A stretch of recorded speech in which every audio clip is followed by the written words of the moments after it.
Alright, hello. This is the Metal Gear Solid Trilogy speedrun on very easy in 3, 2, 1, go. Alright, this is my 4th start because I've had 3 false starts. My first false start, I immediately softlocked the game. My second false start was just bad, and I died. And my third false start, I forgot to start the timer because I'm so used to using auto splitters. To explain the details of the run, this is Metal Gear Solid 1 PC, so Metal Gear Solid Integral PC using the area reloader. It will be Metal Gear Solid 2 Substance on the PC, using Turbo, and it will be Metal Gear Solid 3 on the PlayStation 3, not, should I add, not including the loading trick, because I have not set it up. Come on, guard. I'm trying to farm some alerts. I took some damage. I immediately took damage from him. I remember. So yeah, a bit of a rough start. It's also taken a while to get this all set up because I've got MGS2 and MGS3 are ready. All I've got to do is hit X to start the save that I loaded. Oh, that doesn't count as an alert. It should be all right.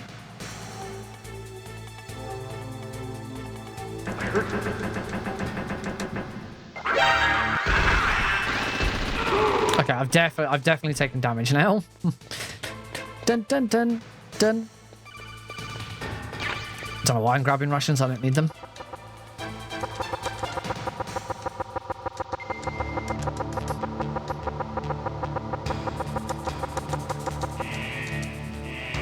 I'm gonna try and get this alert again. I tried in a previous one and I punched the guard and got on the lift.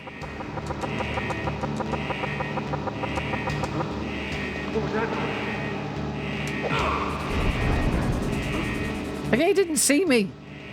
He didn't see me. I don't understand it. Oh well, it's not too much of a problem.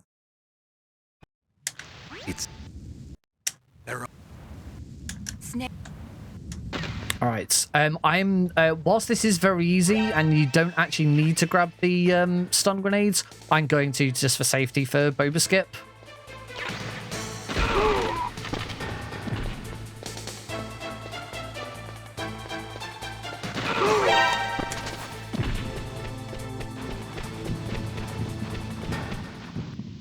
But you need 2 weapons. You need 2 weapons in order to escape from prison effectively. And you already have 2 weapons when you go, and you get the chaff grenades from the middle of the helipad, and you've got the MP5 because this is very easy. But because it can be a bit awkward using chaff grenades, stun grenades, etc. for actually, it doesn't matter because we've got the MP5. I'm thinking of the wrong thing.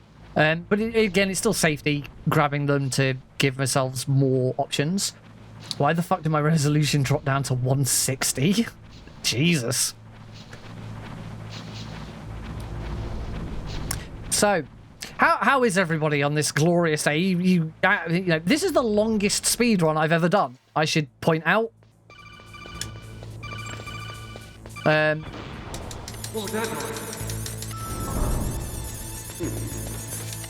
Before this, my longest speedrun was Klonoa 2.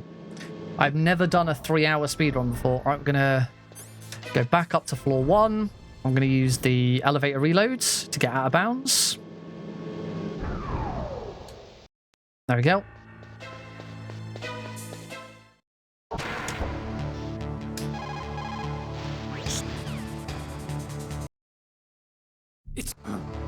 Oh, jeez. That should be it. Eat the ketchup. I'm not gonna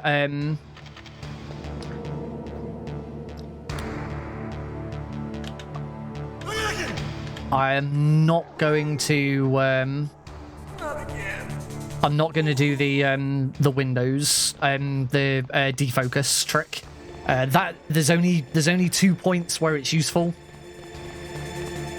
That line of dialogue was one of them, and this line of dialogue with the ninja is the other one. But it can screw you over and waste more time than is worth. So I'm not going to do it. Otacon? So you're here to get me out. See, you could use it here if you really wanted to. The ninja?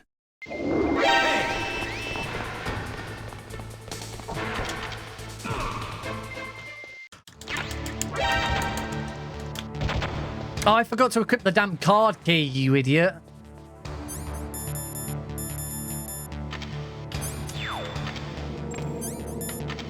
Damn it, I forgot to equip the card key so I couldn't swim out. Oh well. It's not a huge issue.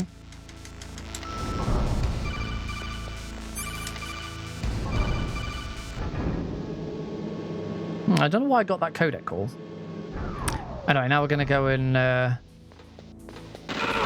Who's that?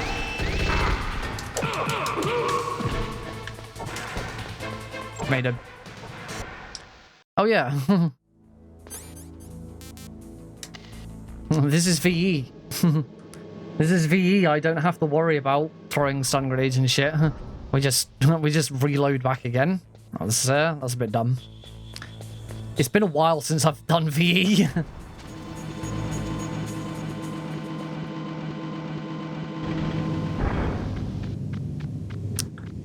Right, gonna still need the grenades. Yeah, so we need the grenades to kill Raven. So go over and grab these grenades.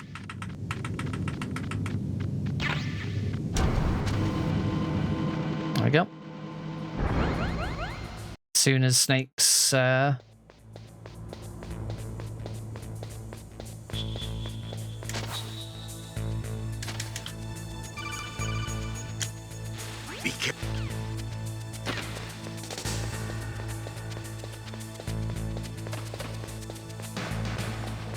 Oh, I got... Seriously? I got spotted by him? We just reload and do it again. Oh, I can't believe I got spotted by him. Oh, I make it this time.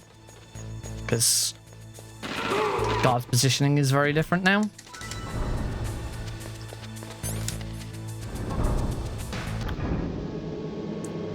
Thanks, area reloader.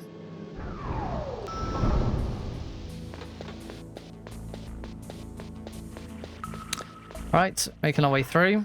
You know, I used to have the world record in this category. I bet I don't even do it in under half an hour. That's what I'm famous for.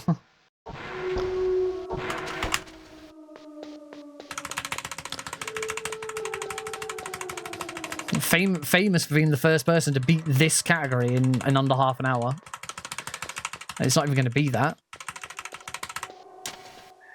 This is already shoddy as hell.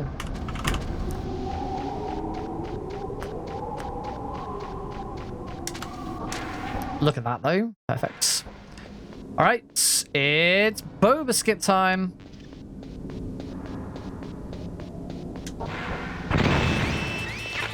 No, not the rope. I just want the stun grenades. Damn it. All right.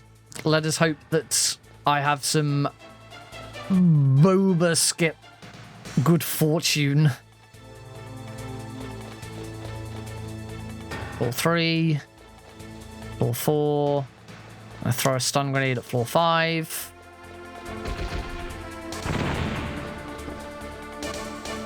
Gonna throw another stun grenade at floor 8. Now we're gonna set ourselves up for the boba skip.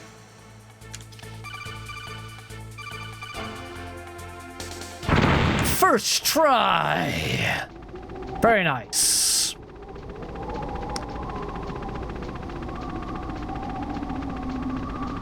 I am living the best life ever because I beat the video game. Okay, we're gonna I'll grab these grenades just to be on the safe side.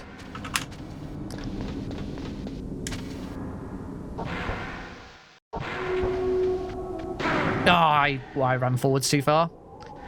Oh well, not a problem.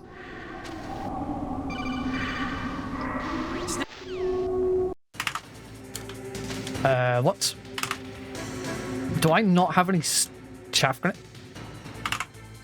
No, I was just pushing the wrong buttons. It's been a while, alright? Yeah, I was just completely pushing the wrong keys.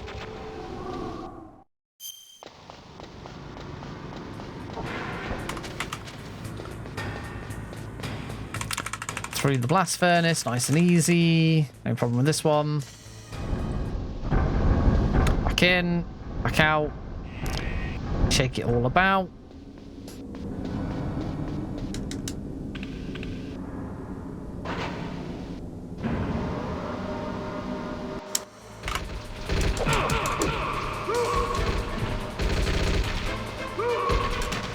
Nice. That was a pretty nice that's a pretty nice elevator. All right, now we get the the sort of long haul for a little bit. How's everything looking and sounding, folks? I hope it's all good. I say this was all very last minute, as always. Quick, cobble all of this together.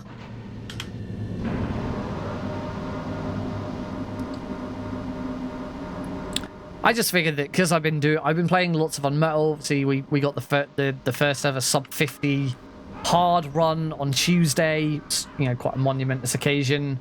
I thought it'd be good just to do something really stupid. Like this is really dumb.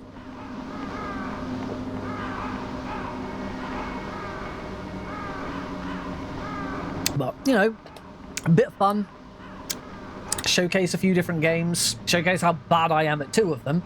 Well, that was the intention. It was going to be to showcase how bad I am at MGS2 and MGS3.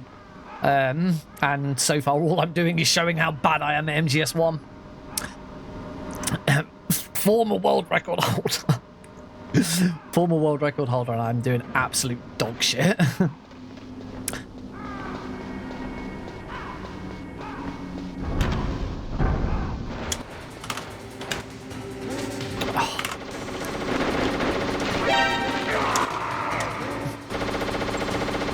One, two, three. 1, 2, 3. 1, 2, 3. 1, 2, 3. 1, 2, 3. 1, 2, 3. 1, 2, 3. And I think that's it. Yep, that is it.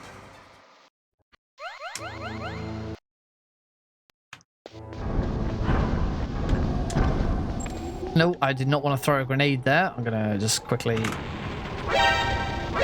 go into God mode there because I just threw completely the wrong item. I still have 2 chaff grenades left though as a result. I don't need those grenades for anything, I don't think. No, I'm pretty sure I don't.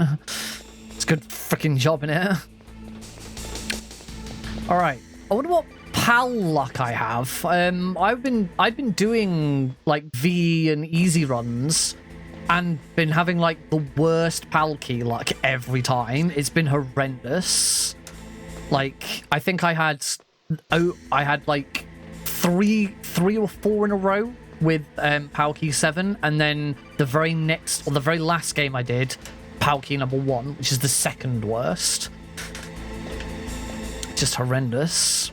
I'm gonna throw a stun grenade here. I don't know where I'm at with alerts because I've been pretty terrible. I've got no idea where I'm at. So I'm gonna play this safe. Snake.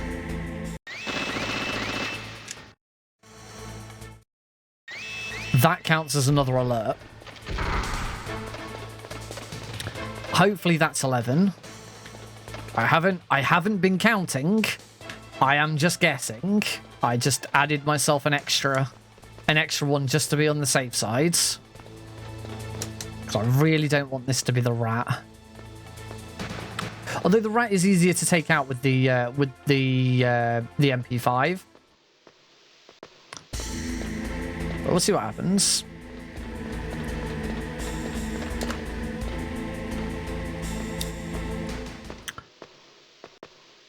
Oh, we got another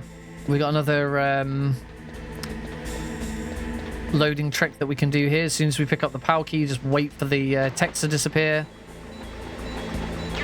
There it is. Nice.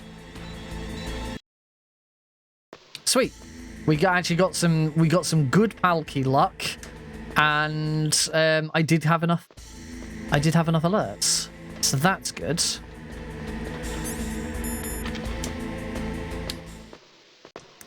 All right, we got the sort of the long haul here for a little bit. You know, going, heating up the PAL key, freezing the PAL key, rather freezing the PAL key, then heating up the PAL key. So yeah, we can just sort of chill out for a little bit. And how's everyone doing today? Have you had a nice day? Have you had any snow? I had a couple of bouts of snow. It was pretty funny. Oh, I didn't think to swim out of that. Oh well.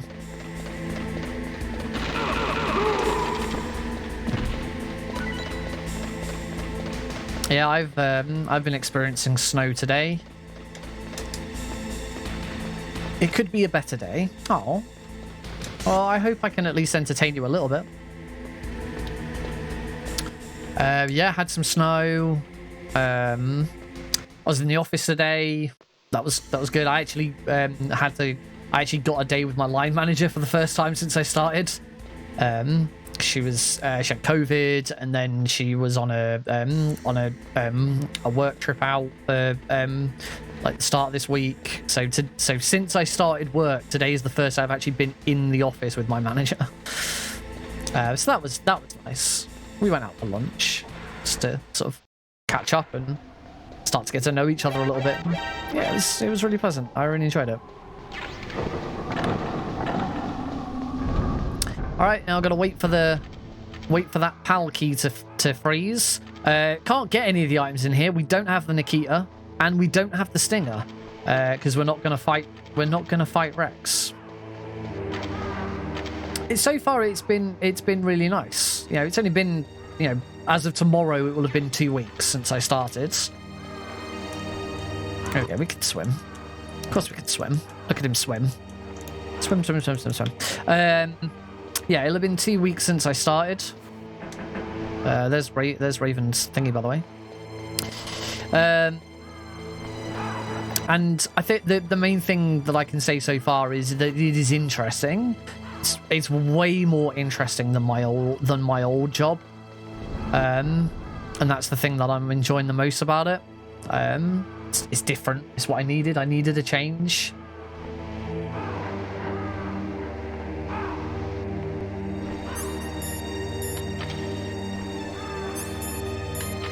There we go. I knew I was almost done. Yeah, we'll just God mode this.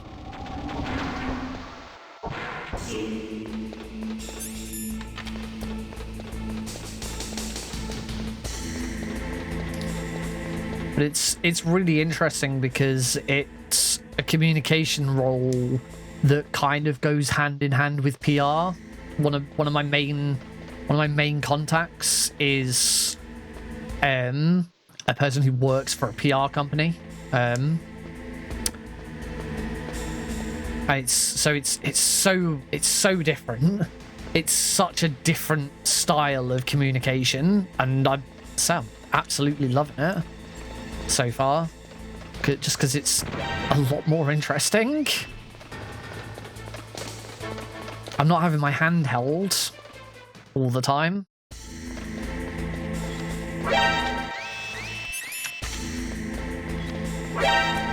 Yeah, remember to swim that one.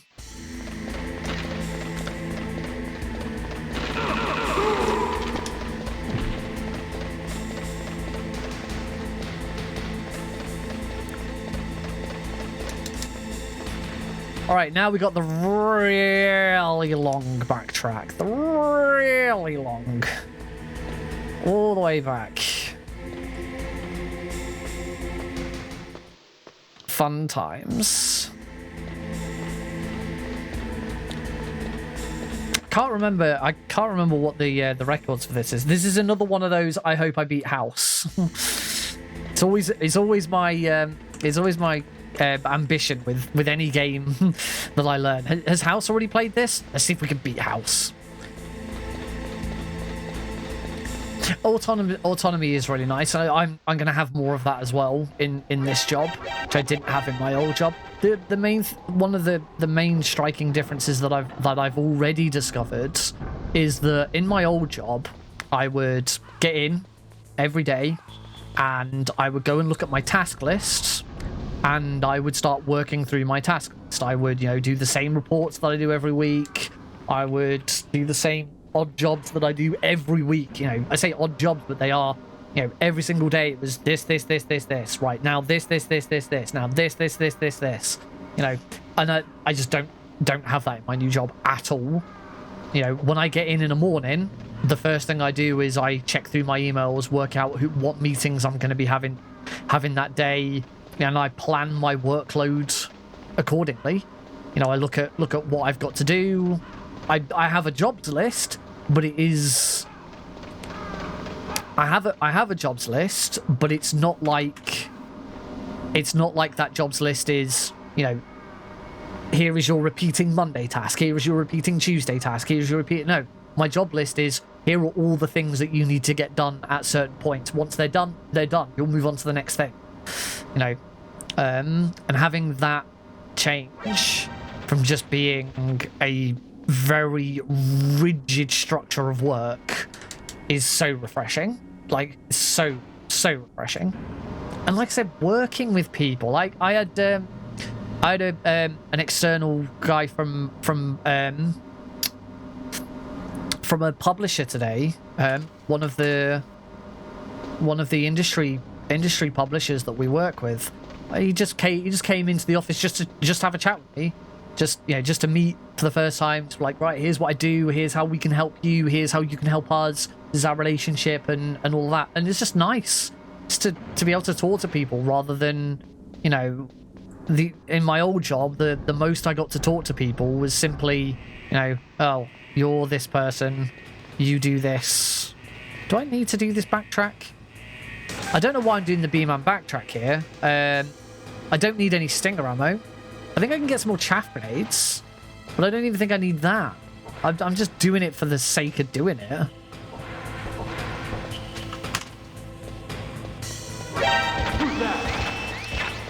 Yeah, I can get some more chaff grenades. I can get the body armor for what it's worth. Get some more stun grenades. I also now got an alert, so I have no idea what the timing is like, but I'm going to be at about 40 seconds.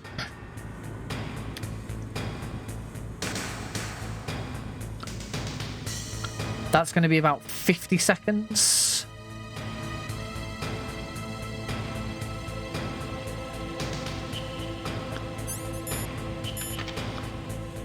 Five, 4, 3, 2, 1. Cool, we're good. Yeah, that's the only problem with getting an alert in there. You then completely screw up your any sound cues for that. So yeah, it sounds weird, but it actually feels like I've got a proper job now, not a baby's first entry into the industry.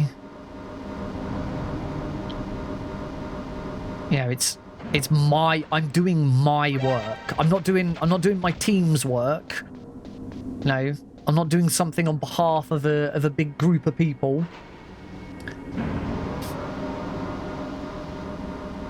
At the end of it, I'm not saying, if you got any questions, contact Retail Ops. I'm saying at the end of it, if you got any questions, email me back, because I've emailed you this.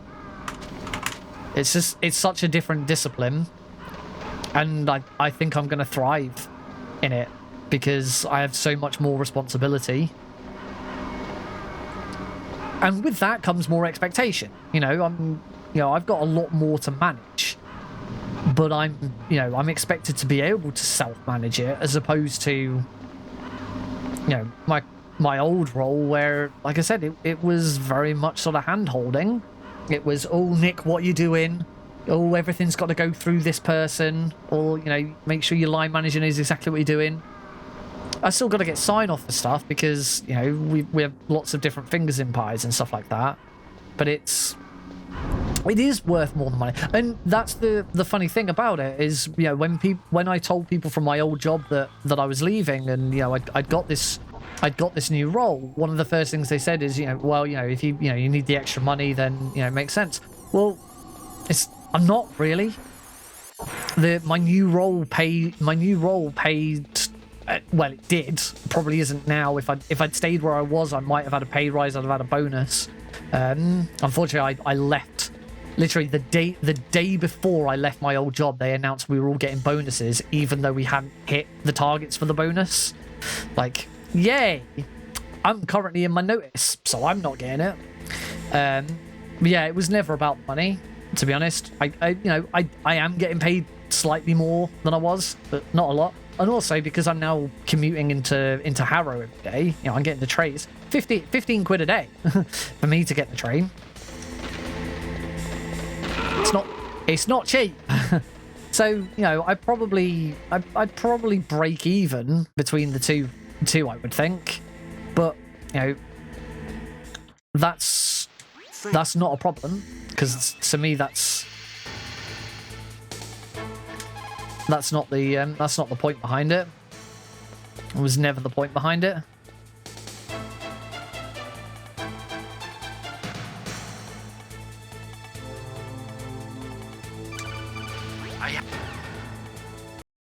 Reloaded to skip the door animation.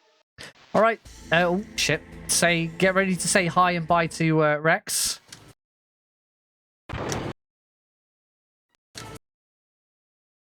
And Rex is defeated.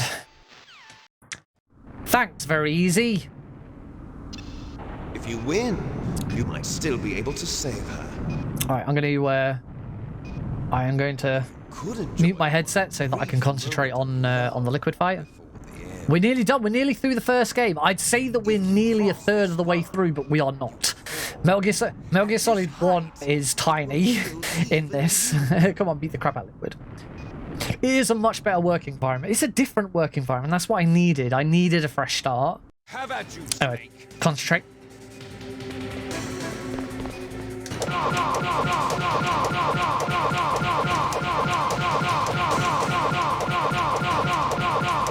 Nice shot!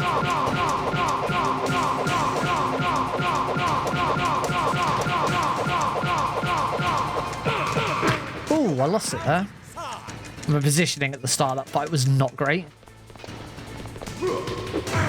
Oh, come on, Liquid, you bitch. Oh, that was bad. Howdy.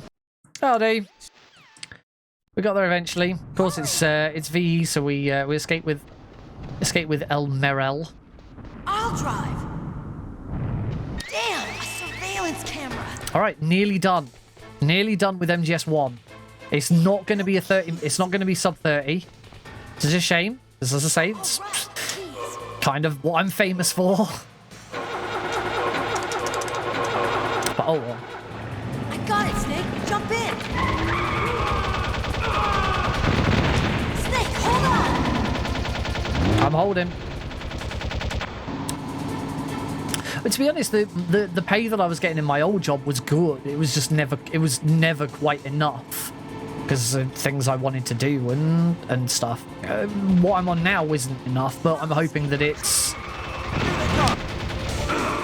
enough to get me into a better position. Let's go.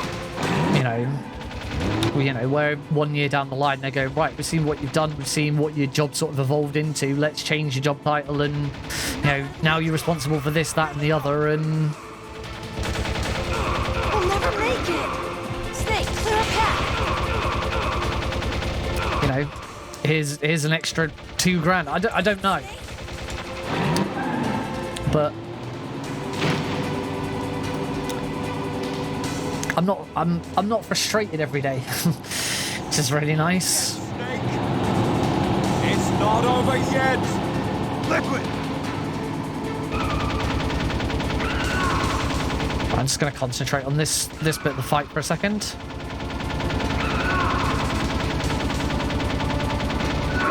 Oh, one. Yay, I got both. That's nice. And pretty much with this, as soon as the timer in the top right corner, the countdown timer for for everything blowing up, as soon as that disappears and we go into the cutscene, I am Alt F4ing.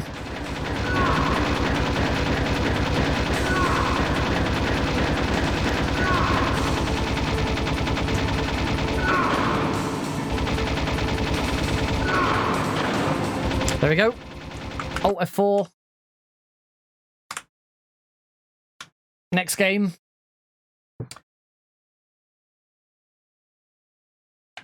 Controller plugged in.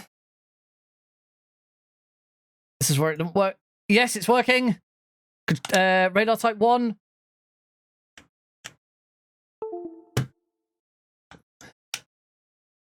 Go.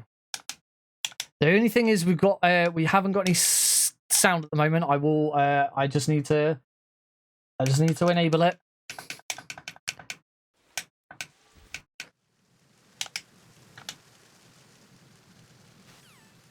Oh, it's very quiet.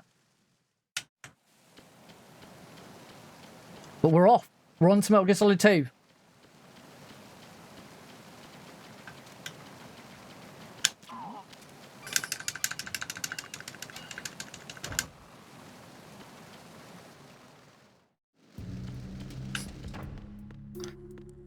Okay, I just had to very quickly change the scene.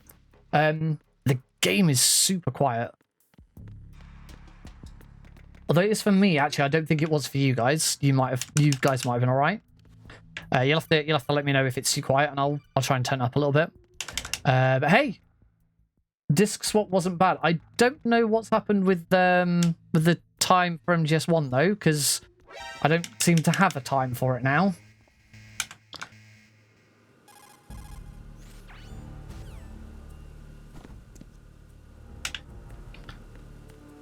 But that looks very weird.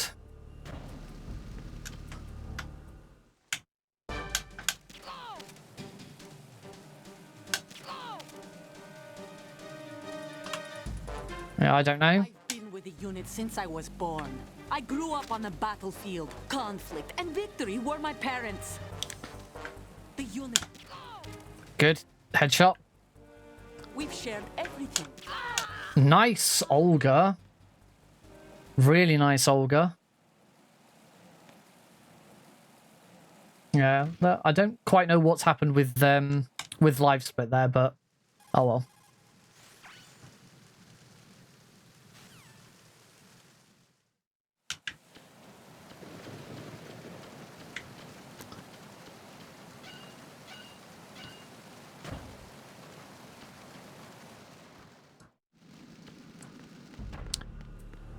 But at least the swap overall worked.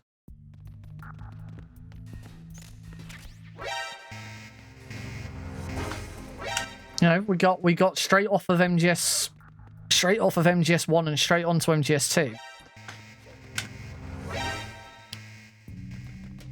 Which is very good.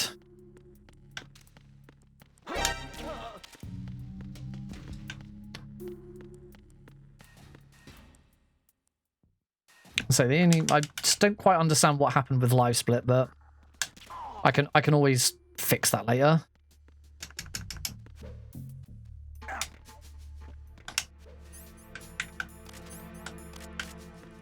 A little bit awkward with the menu there, but oh well, got through it.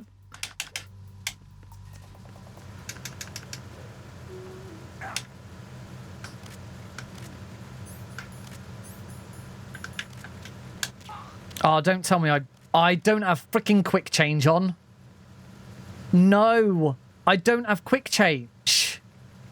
I don't understand why I don't have quick change. This has loaded a save that's got quick change on it.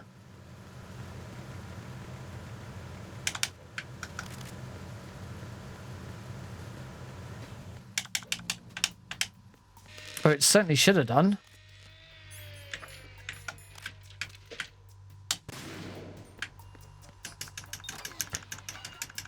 I can fix this with the trainer.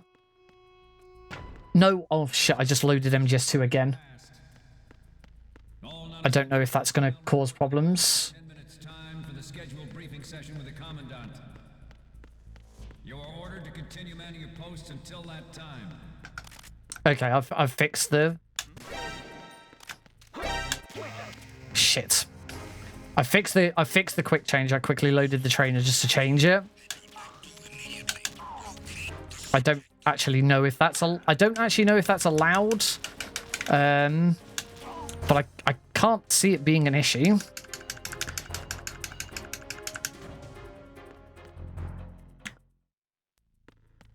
And I don't think I reopened MGS2. I think when I accidentally clicked MGS2 again, it realized that MGS2 was already open, so didn't try to.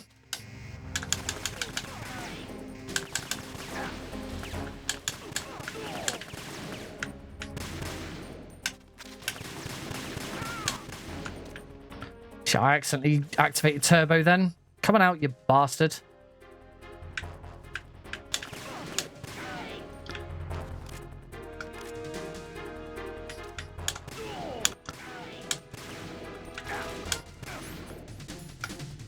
Oh, I need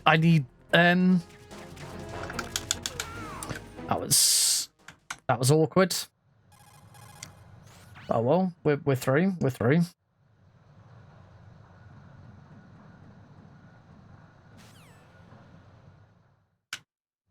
At the moment, every industrialized nation on the globe knows the specifications for Metal Gear. Okay, what? They are all working on deploying their own Metal Gear What? to compete with the U.S.'s nuclear strike capability. The world is about to see a swarm of these Metal Gear derivatives. We initiated development of Metal Gear Ray as a countermeasure to these pirated weapons forces. The only thing that can stand up to a Metal Gear is, of course, I don't understand what's going. I don't understand.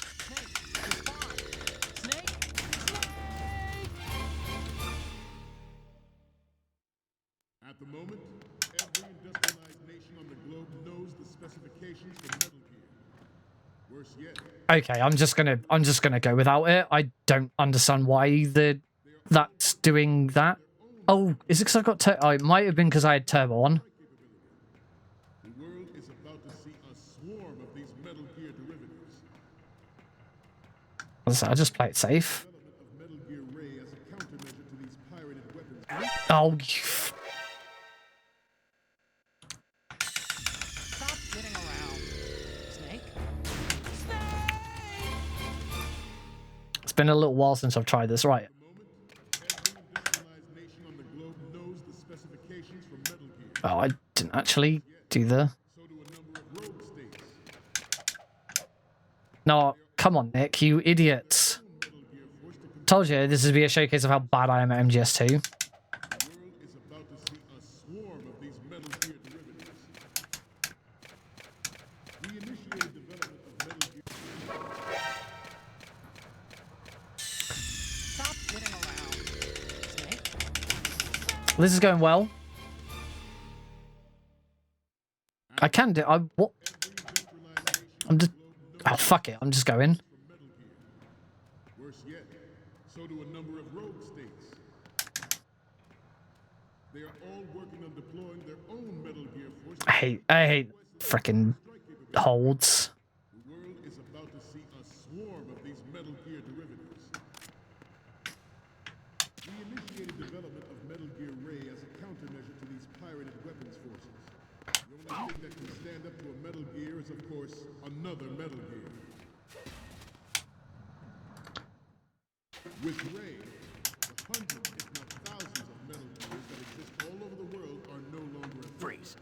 Blind retribution proliferation will be contained, and it will be the Marine Corps. Bit of an awkward route there, but oh well. Didn't get the quick camera. This weapon will render all other Metal Gears obsolete. First 2 shots are good. Metal Gear Force will think twice about their nuclear strategy in the light of the military dominance. Cool. That should be. We should be through. Should be done for. Should be done for tanker.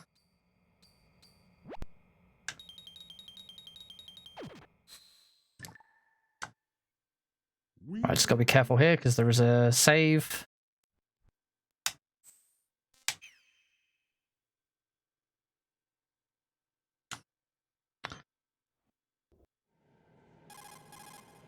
All right, on to plan.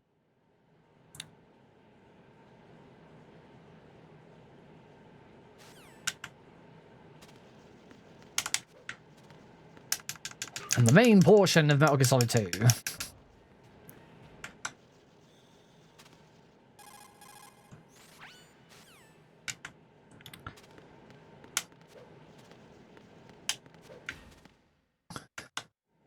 Probably gonna do the old thing where I try not to roll as much as I sometimes do, because I do badly with it.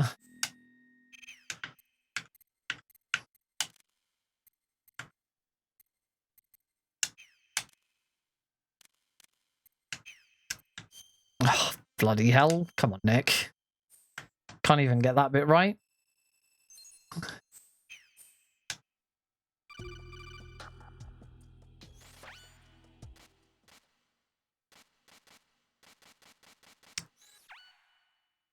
So I'm very out of practice with a lot of these games. Right. So I wasn't expecting anything like incredible or amazing. Just a bit of fun and just a good way of playing all of these games, and doing something a bit different and silly with them. I'm under attack. Stay alert. Stay on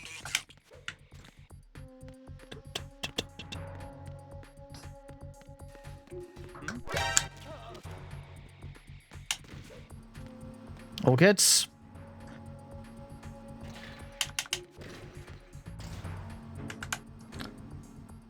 Cool.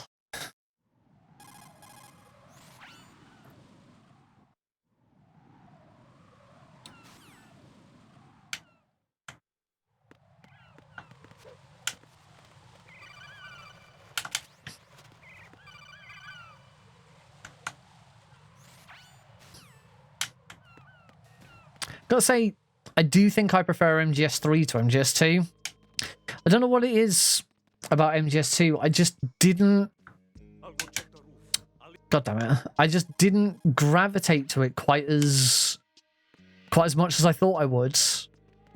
Which is funny because it's always been my favorite game in the series. But for some reason, the speedrun just hasn't quite done it for me. I think the other thing about MGS2 might be because it is so damn popular. MGS2 is without a doubt the most popular speedrun in the series, with maybe the exception of Rising. Oh, that was a nice roll. Damn it! I even knew I actually had. I was actually ready on circle there, and just completely messed it up.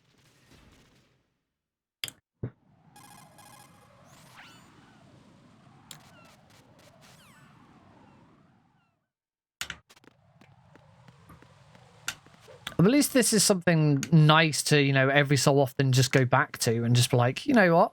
Let's do the trilogy run. Let's see if I can beat my time.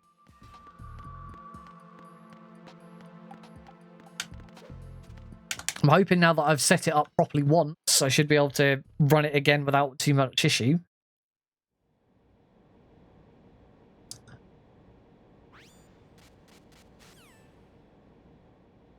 One of the nice things about MGS2 now, MGS2, we still got to watch the credits. We still got to wait for that end game screen to appear. Oh, come on, Nick. So yeah, we still gotta watch the credits and wait for the in-game time to appear. I believe. No, yeah, we do. I do know that is what I'm gonna do. So that does give me time in the middle of that to just sort of get the rest of MGS3 set up. You know, gimmicks back on, etc.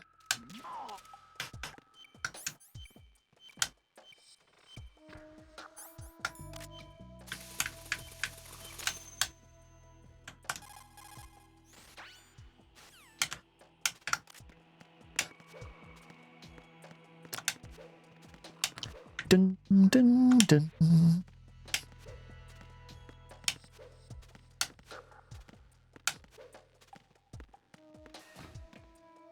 Which I suppose is one of the nice things about having multiple controllers for this. It's just, you know, I don't like the feel of my Xbox controller as much as my DS4. I'm way more used to using a DS4 these days. But I just don't know what it is about MGS2. And it just seemingly hating DS4 Windows. I need to have a decent look at it anyway, because there's a whole new overlay set up for it. So it'll be worth me actually having a decent look at it at some point anyway. But not today. Today was just get it done, play, have some fun.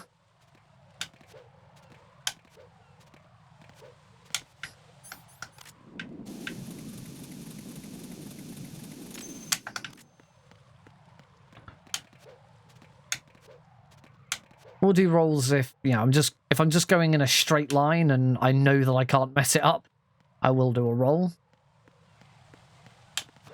Like that one, you're pretty much guaranteed you can get that right. You know, going downstairs is obviously quick with a roll, so I'm definitely going to do it.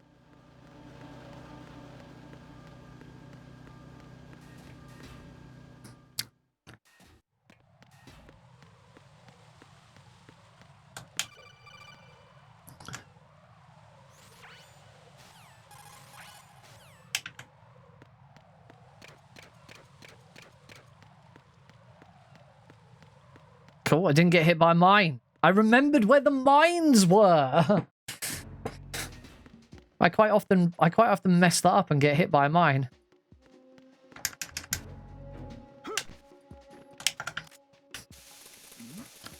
Who's there? Does the roll in this game also provide some sort of protection? No, there's certainly no there's no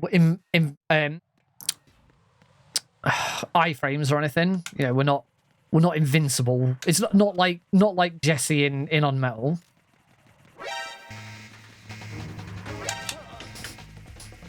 But of course we can, when we roll into someone, we do knock them over. But no, we are by no means invincible or anything during rolls.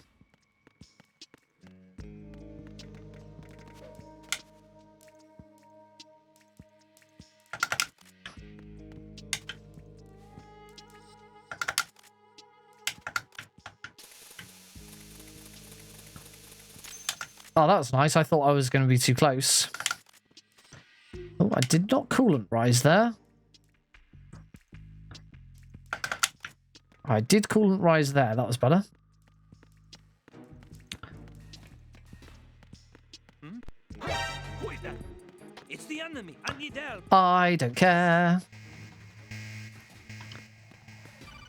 Oh, I always forget about that bloody codec. Do you remember what day it is? No. Sharp, Rose.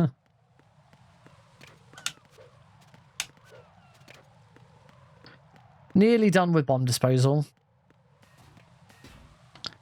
Very nearly done with bomb disposal.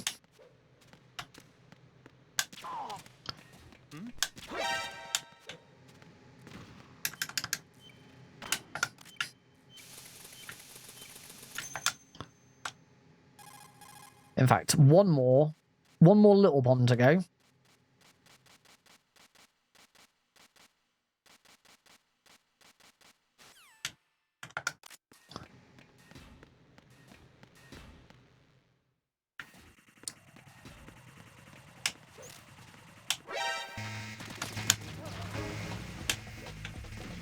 Later, sucker.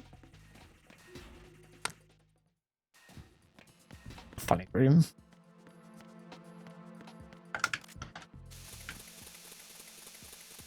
Ping. Right, that's all the little bombs. A little slow on equipping the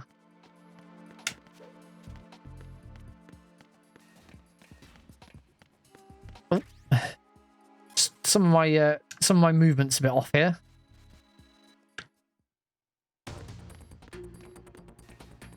All right, now we're gonna get to the bottom of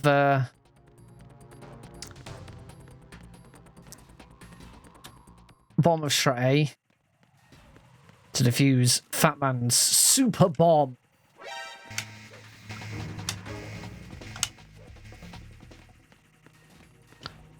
Super bomb.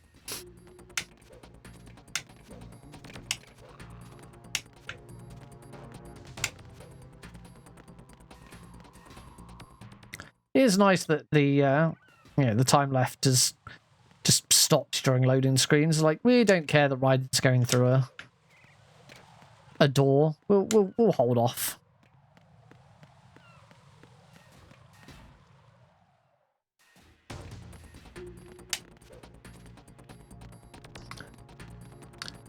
I love we have to go upstairs to then go downstairs.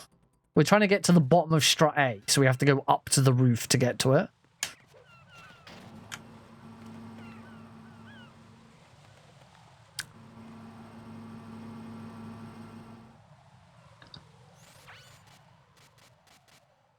And Pete's dead. Bye, Pete. Everyone say bye, Pete.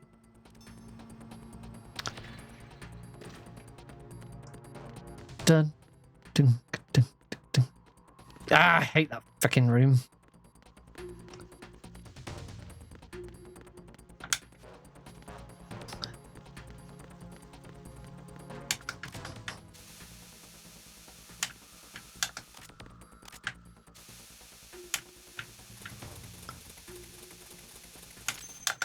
I also hate having to try and defuse that bomb. Bye, Pete. I hate having to defuse that bomb. I always make a mess of it. I don't quite know where the best place to stand is.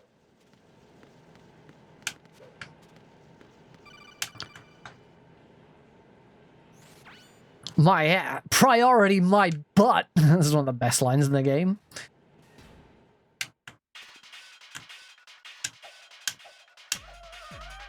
Okay, let's hope I've done the setup correctly. You know I can't kill you, Fortune.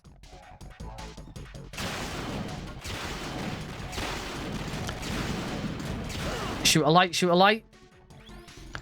No, she hasn't shot a light. No, I messed up the start of this.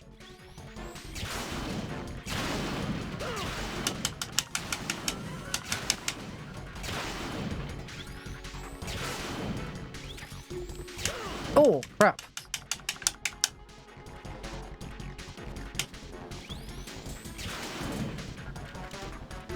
Come on. Shoot the... Ah, this is so slow. Shoot the barrel. Fortune, shoot the barrel. There we go. Oh!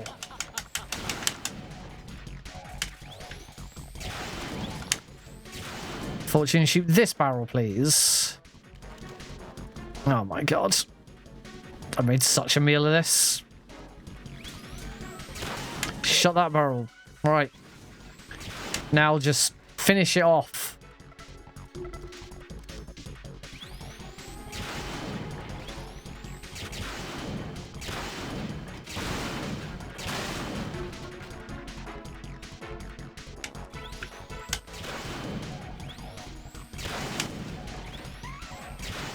Come on, Fortune. There we go.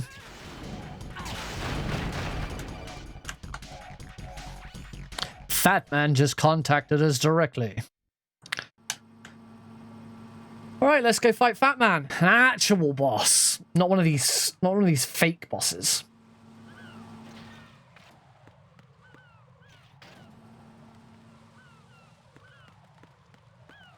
Oh, I didn't make it. Luckily, Raiden has iframes. I've also just turned the game volume up a bit because I think it was a little low. There's somebody there. Oh yeah, I don't use the M9 at all in this section. And get through without it, so I don't have to open the menu.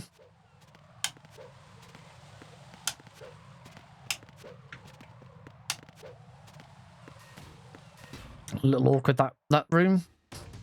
And here is where we get deliberately shot. It's the enemy. I need help.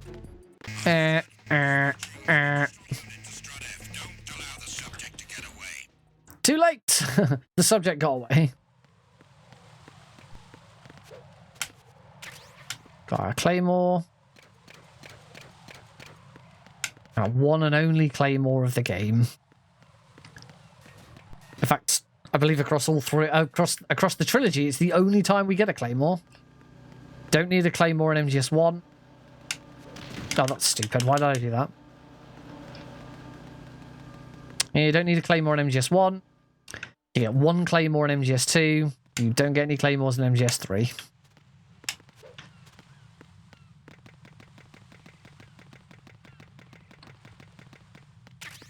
I will be going lethal Fat Man.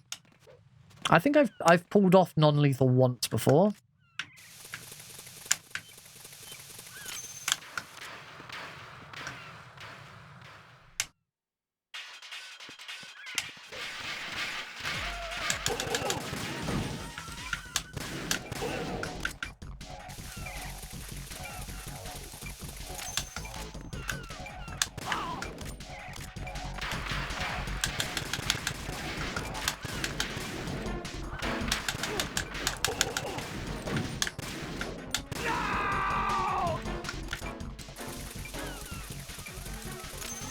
Bit of a rough boss there.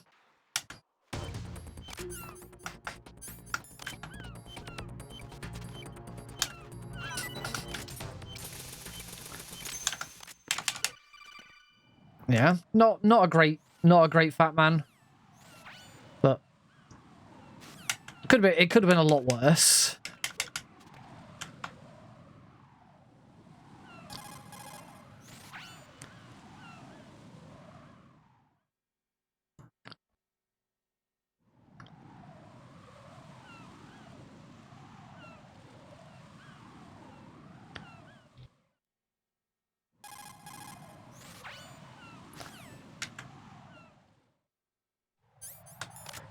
Got the PDU.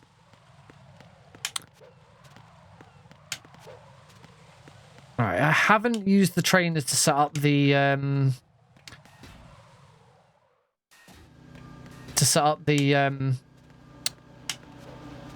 finding aims, but I might, because it's not actually, it's like it's right here. There you go. Yay, I didn't get hit by a mine. I usually get hit by a mine there. Okay, so hopefully now... Hopefully now I have actually set it up so I've got the... Oh. Did not have that set up correctly. Hopefully now I have got the old beauties set up correctly with the trainer. If you don't know, the reason we're allowed to use the trainer to set it up is because there is actually a real-life setup method outside of using the old beauties, outside of using the trainer, and that is to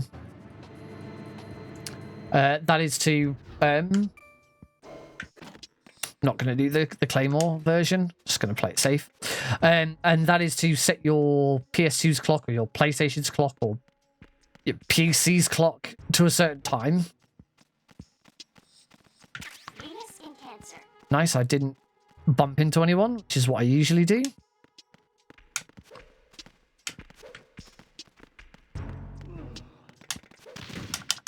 Idiot. I don't think that roll there's necessary.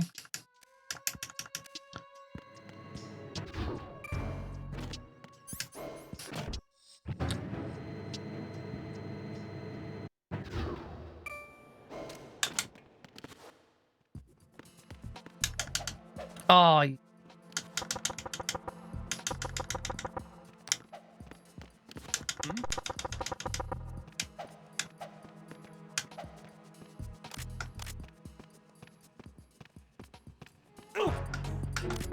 oh, that was lucky. I completely messed that up. Pattern recognized.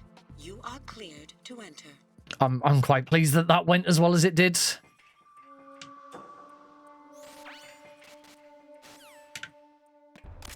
All right, let's find aims. Yay, all beauties. Activating the trainer after the fact was not a problem. There he is.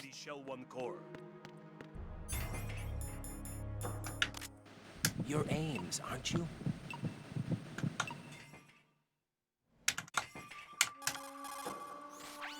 Not a great spot for aims, but you know, what are you gonna do? There's not a lot you can do.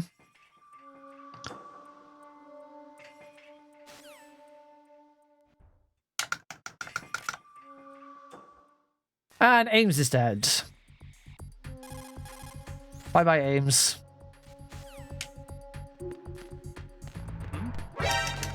Oh.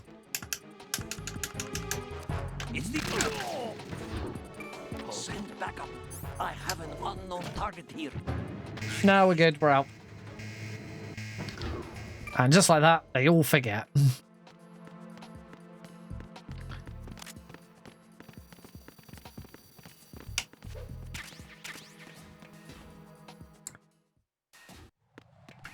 I believe I can now close the trainer.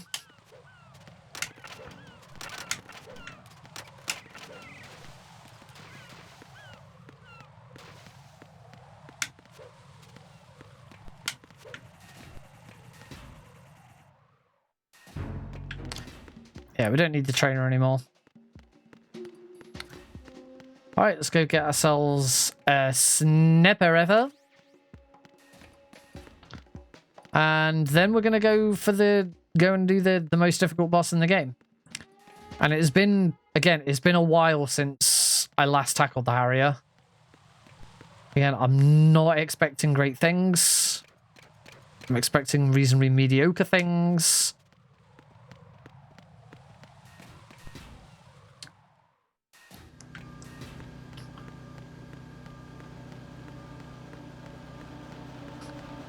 As I said at the start, MGS1 is not a third of the game.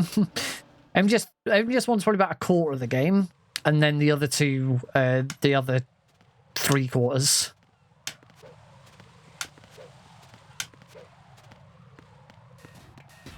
Probably.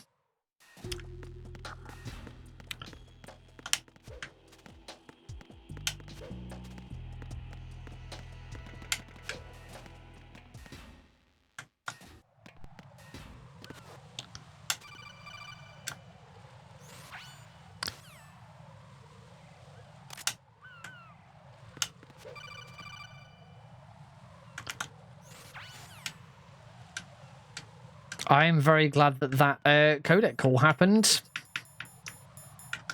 because I just decided to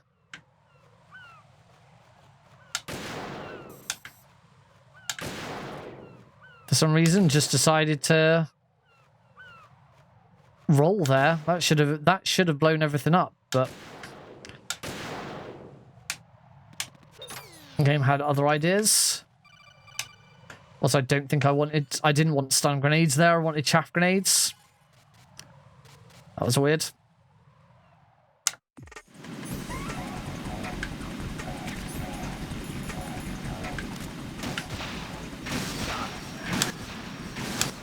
Oh, I missed that shot.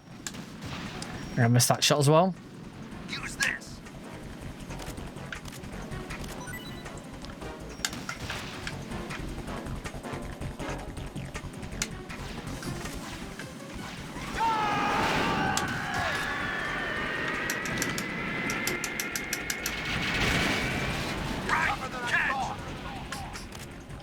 Well, I've made a mess of this.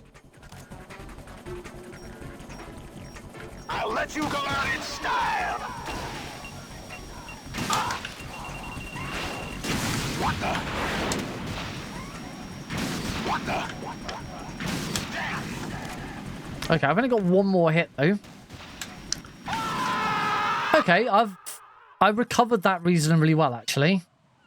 See you in a bit, I type so.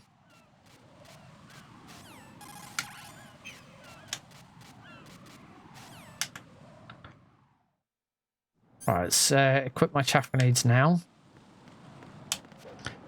I knew I'd roll. I knew I'd roll just slightly too early there. Like the moment I pressed it, I was like, "This is too early."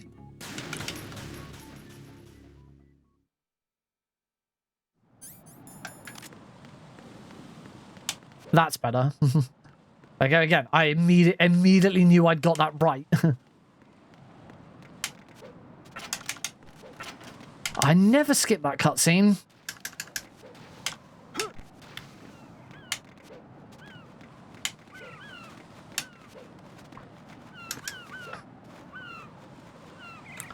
How are we doing? We're just over the hour mark in our 3-game trilogy. I mean, of course, it's a trilogy. You wouldn't expect it to be a 4-game trilogy. That makes no sense. That's crazy talk. Encounter DM requesting backup. Eliminate the target.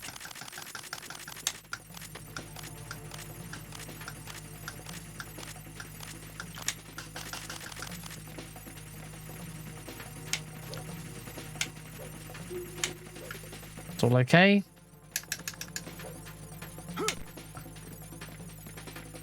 Return to your position. Throw another chaff grenades. Understood. All units exercise extreme caution. Huh. Huh.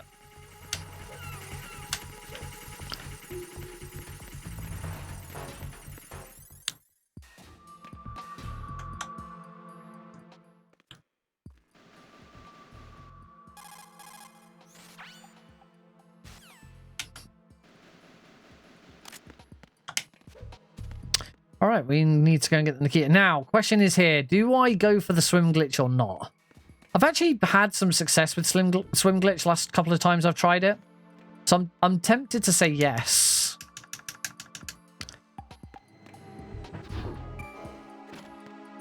Obviously, not yet. We don't do swim glitch here. We do swim glitch second time we come to here.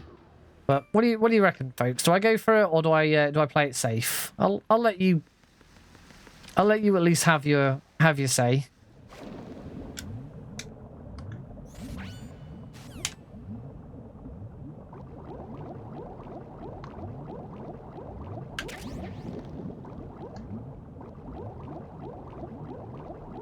Always good when I grab the Nikita pretty easily, because I make a right mess of that sometimes, I'll be honest.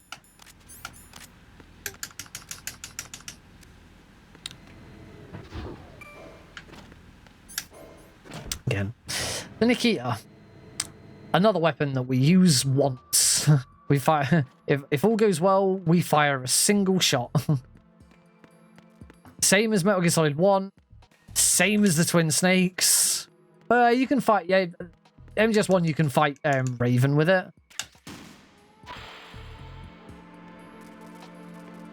What are you doing? That was a really nice Nikita, actually.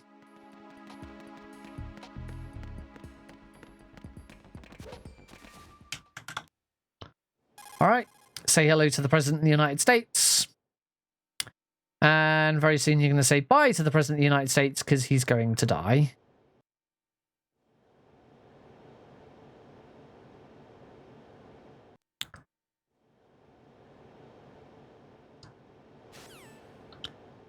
There we go. And everybody say bye, Prez.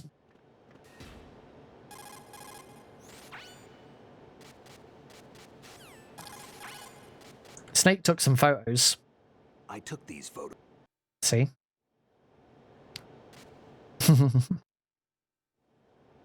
Bye, President of USA.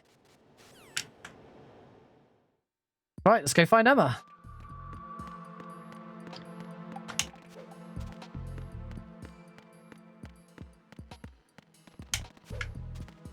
That was a risky roll. I'm surprised I got away with that.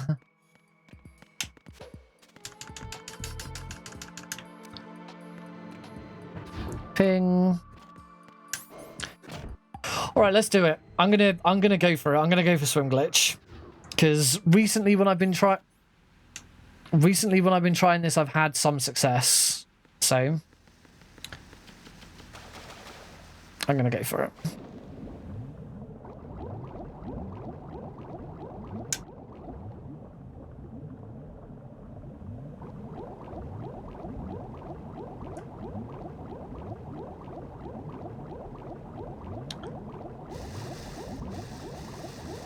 Look at that, first try.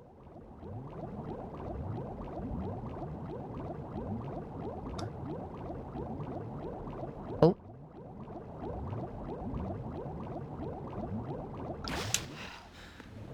That was nice.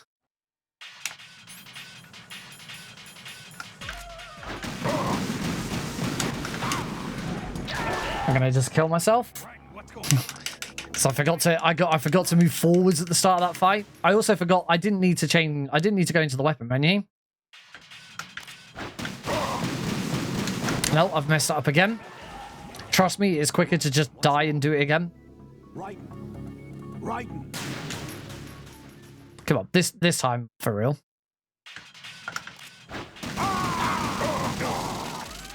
I'm fucking out of stingers. Are you kidding me?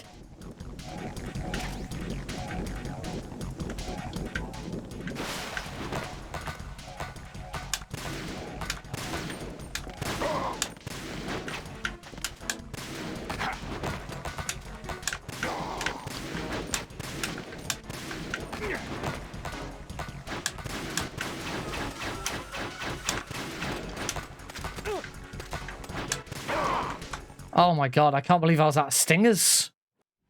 I didn't get any... Yeah, I didn't pick up any more stingers from the Harrier fight. That's where that went wrong. Oh well, I dealt with it. No, I was in the right place in the first place. So the other thing, there are some spare stingers you can get in the swim section, which I completely skipped. But hey, at least I got swim glitch like immediately first try. That was really nice.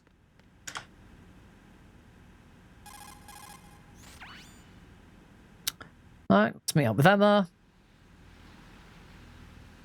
We'll get to take a break shortly. We'll get to do some Twilight sniping.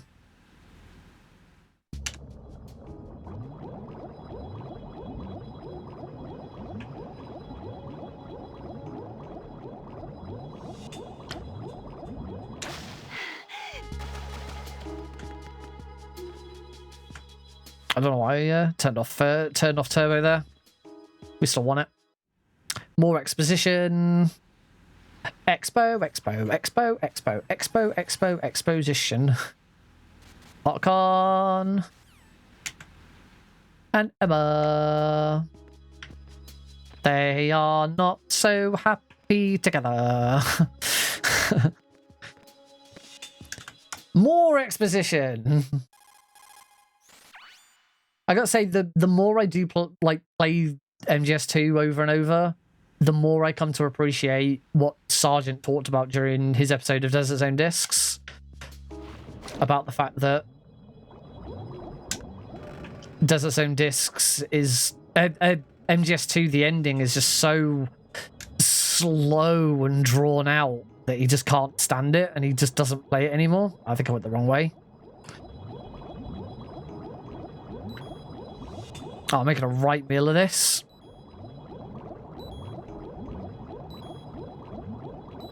That was awful. I'm actually concerned whether or not I can actually get Emma out before her health goes down. As long as her health doesn't go below the A, I'm fine.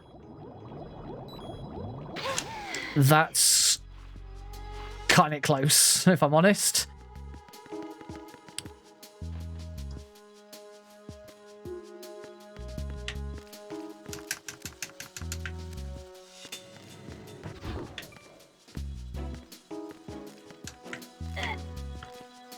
So the elevator door doesn't shut on me. And I am gonna go for the Emma Zip here. Whoops. I can't remember the full setup for it, but I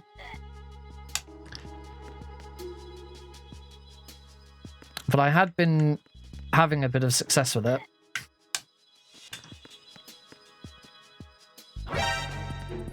Yeah, there we go. I have an unknown target here. Understood. Backup unit. Into the passageway on the first floor shoot. Surround the enemy.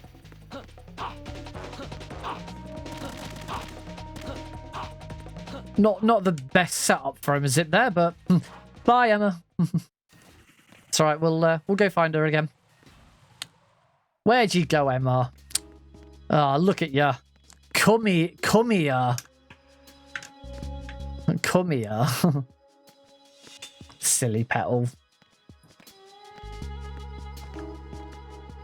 Where'd you disappear off to?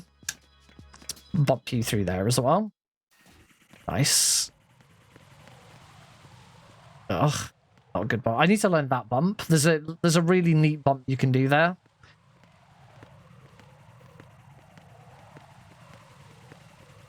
That camera will turn. And it's up.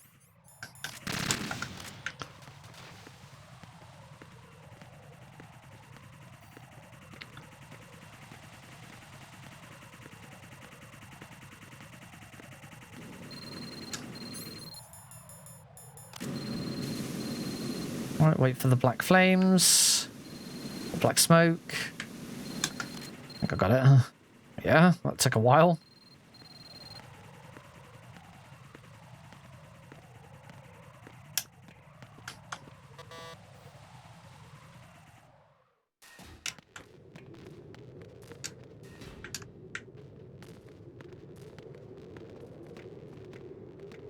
As soon as that guard stops moving.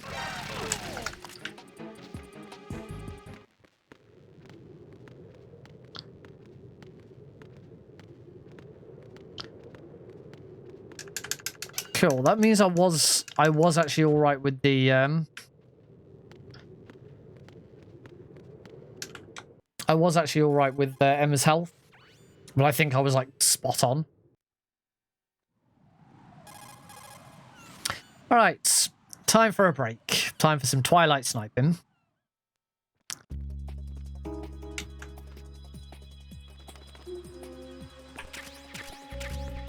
Don't need any of these items.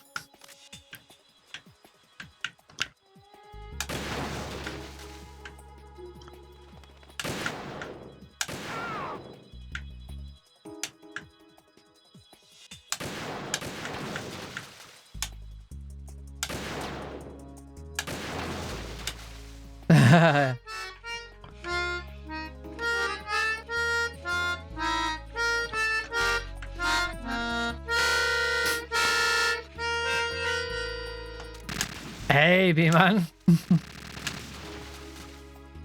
You did indeed. Oh yeah, I changed your intro finally. Yes, welcome to today's stream. As you can see, I've decided to do the MGS Trilogy.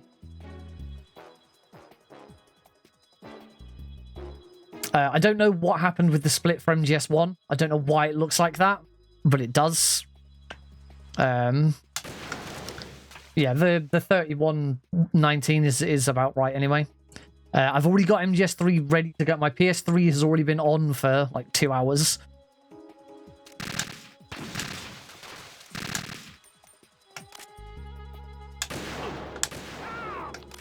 I had no idea that the auto aim would immediately aim you over at a guard. The not ass MGS game series run. all done on very easy. So like MGS1 was, you know, super quick because it's very easy utilizing the area reloader. I'm having to swap controllers partway through. I've also just noticed that the my controller has not been displayed throughout this entire run, which doesn't surprise me.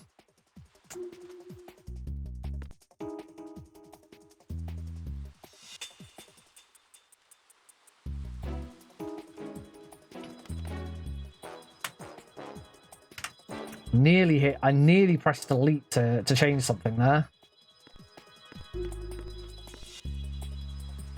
Which delete would have been bad because it would have affected live split. Is it now control? Might now be controller 3. Controller 4?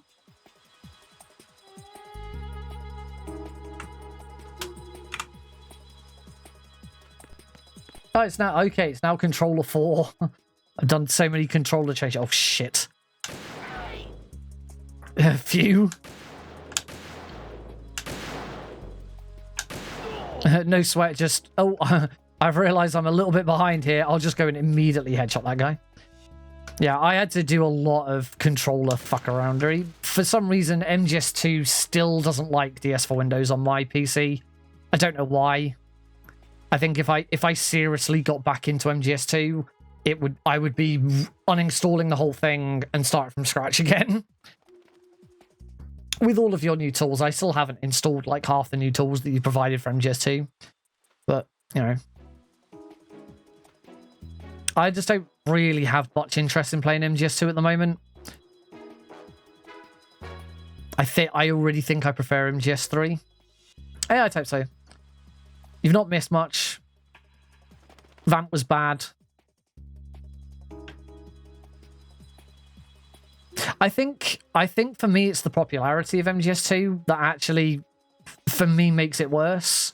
Like, it's so there's so many people playing it. It's just like I have no chance of ever flourishing or doing really well, and that shouldn't hold me back, but it does. It just means that I'm just like, there's other games in the series that don't get any love and attention. I think I'd rather give them some love and attention.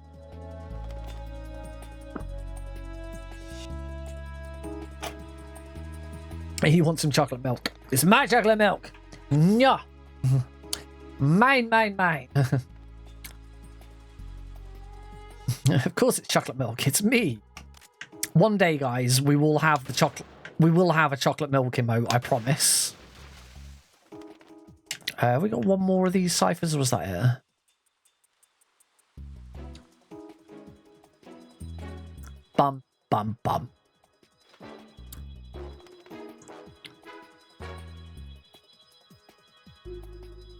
Doo-doo-doo.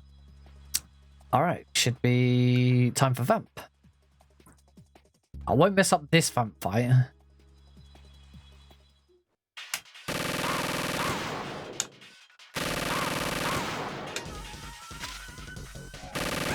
Or apparently I will.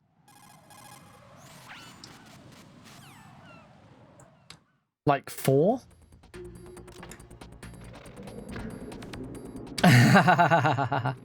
Unfortunately, that is one of the main reason why no one's playing MGS3 at the moment, because it's so inaccessible.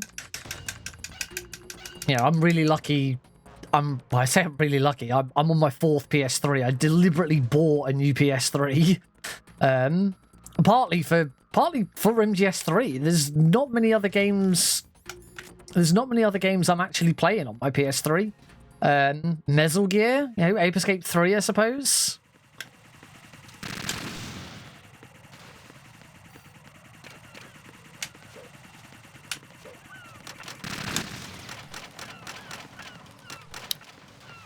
Yeah, that was all pretty neat. I have a habit of making that go badly.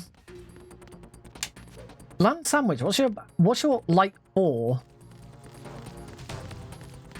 Oh, sorry. You're saying other games that aren't as popular. Like 4. Yes, you're absolutely right. I would like to have a go at 4 eventually. But I don't think that's I don't think that's like going to be anytime soon. MGS, I'd like to do more MGS3. I would like to do some more MGS2. I just don't think very easy's for me.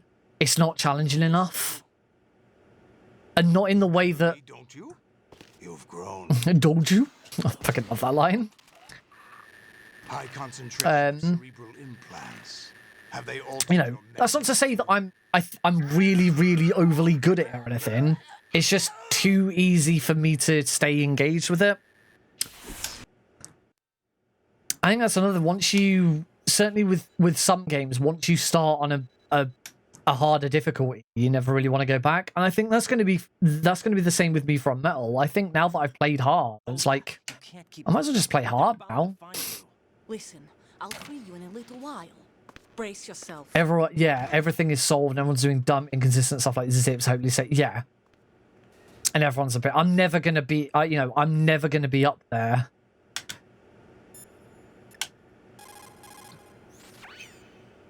I'm never going to be up there with the likes of Theory, JMC, you. It's not happening.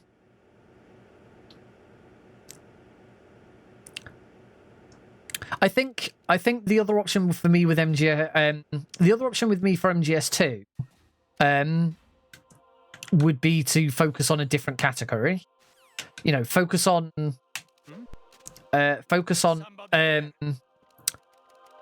Hang on. Just trying to get through this bit. Oh.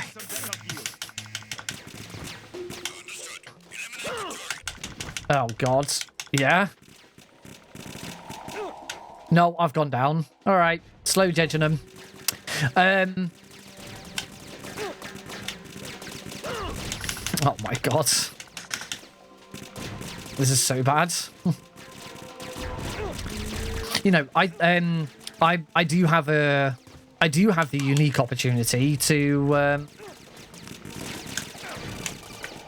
do Sons of Liberty PAL. And I have done Sons of Liberty PAL. Now, unfortunately, my capture card doesn't do so well with PS2. I did indeed fail pretty much anything that could have been failed there. That was very poor. Bipping.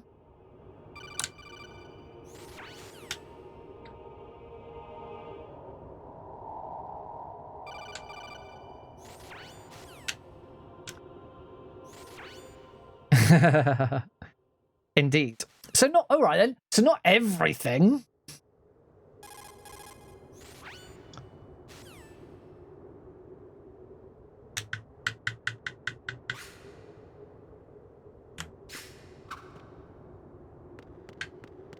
Haha. I'm quite low on health.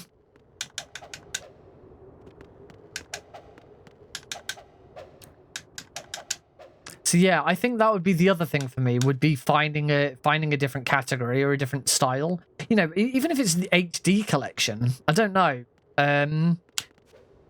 But also, as I was saying earlier, I do have a much better appreciation for what Sergeant Silent was talking to me about in Desert Zone Discs.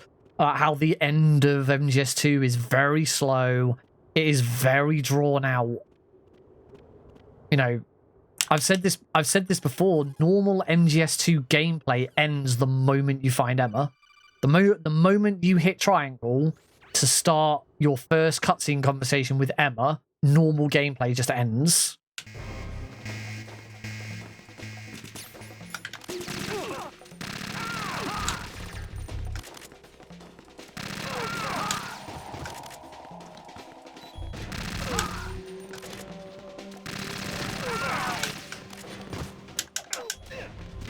Nice, first try.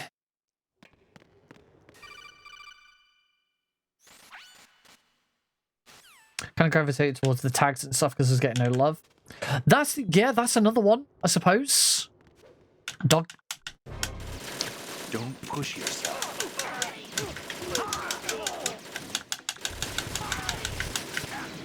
Right, I'm going to use a ration just to be on the safe side.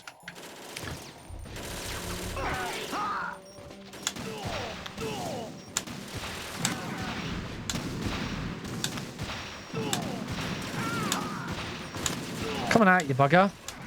I don't know what I was doing at the start. I don't know why I like ran up and started punching people.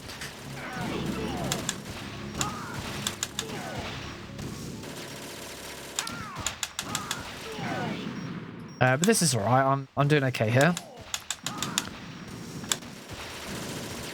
Well, spoke too soon.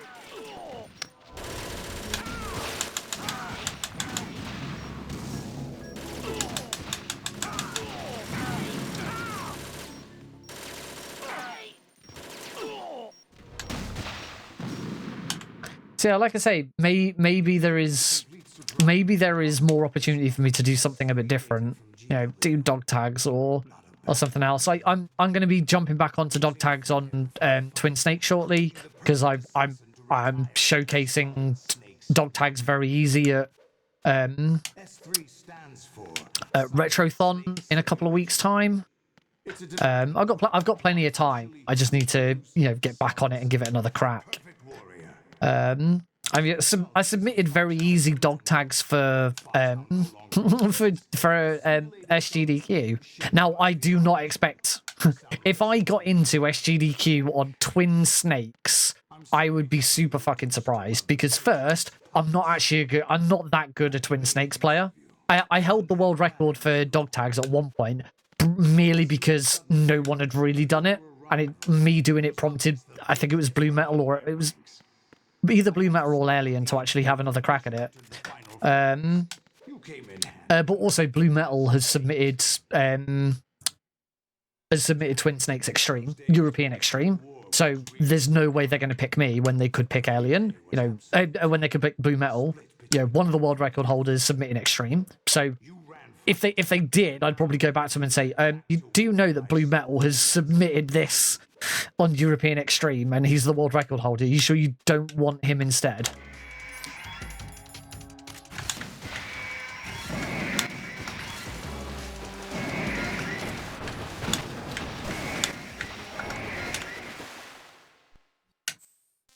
Yeah, I remember that one.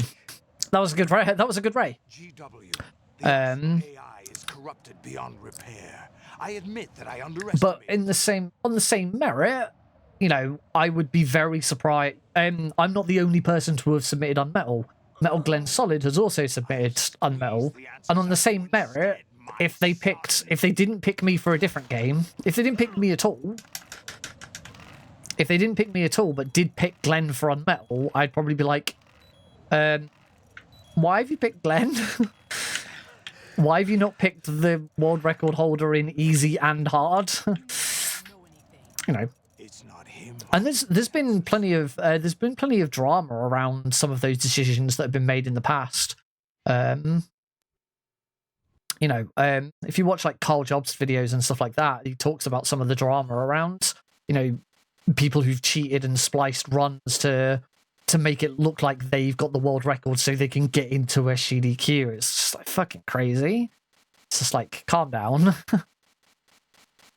I've got to say though, out of everyone who I've seen submitting to SGDQ, there is one person that I really hope gets in and I really want to see him run.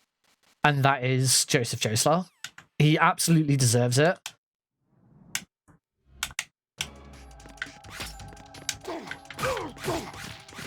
Did I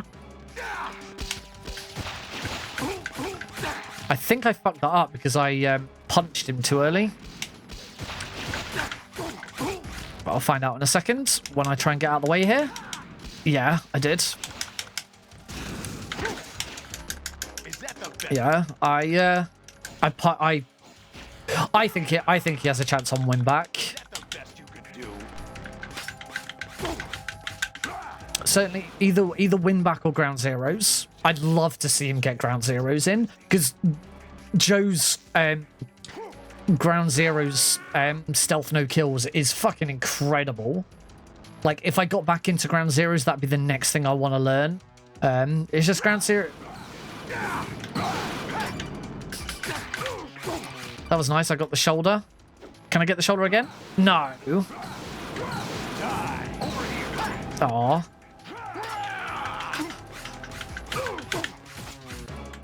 Okay, and that's MGS2, but we are still bound by the same rules as standard runs. We're still bound by the same rules. We have to see the end game screen. As soon as we see the score screen, I can Alt F4 it, switch over to MGS3. That's it. It does give me the chance to quickly sort out some stuff, close down some other things.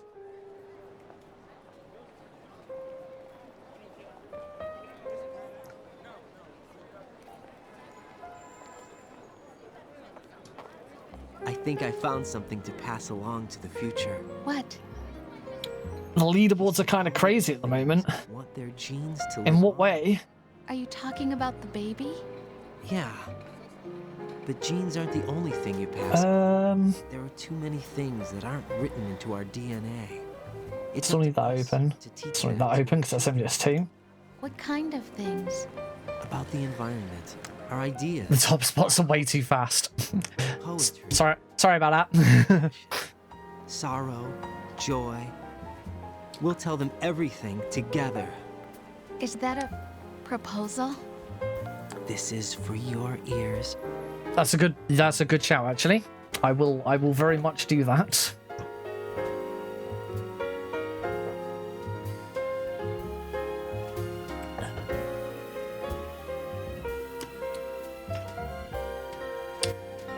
Of course, I am gonna mute the audio because we do not want copyright strikes. I'll mute it for me as well. I can't hear it either. No, I'm not. I'm not going to an ad break in the middle of a freaking. Well, actually, it doesn't affect. It won't affect the recording or anything. I could go to an ad break.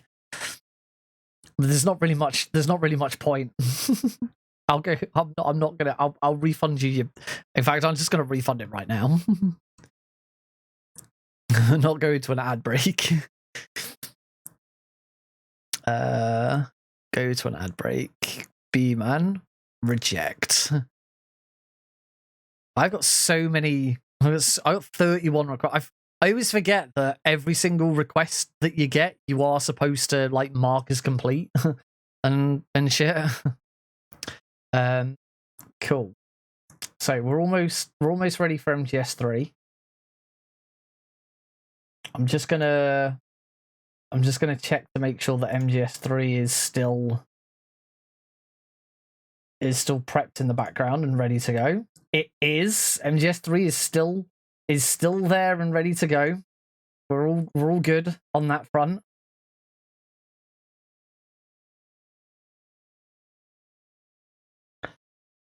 I do still have a cutscene or something to skip in MGS2, so we still gotta hold on for that. Yeah. I'd still love to know what happened to live split with MGS1. I think it's just because I pushed the button so damn quickly. But I might get rid of the game swap splits just because like MGS2 is the game swap is simply going to be I hit Alt F4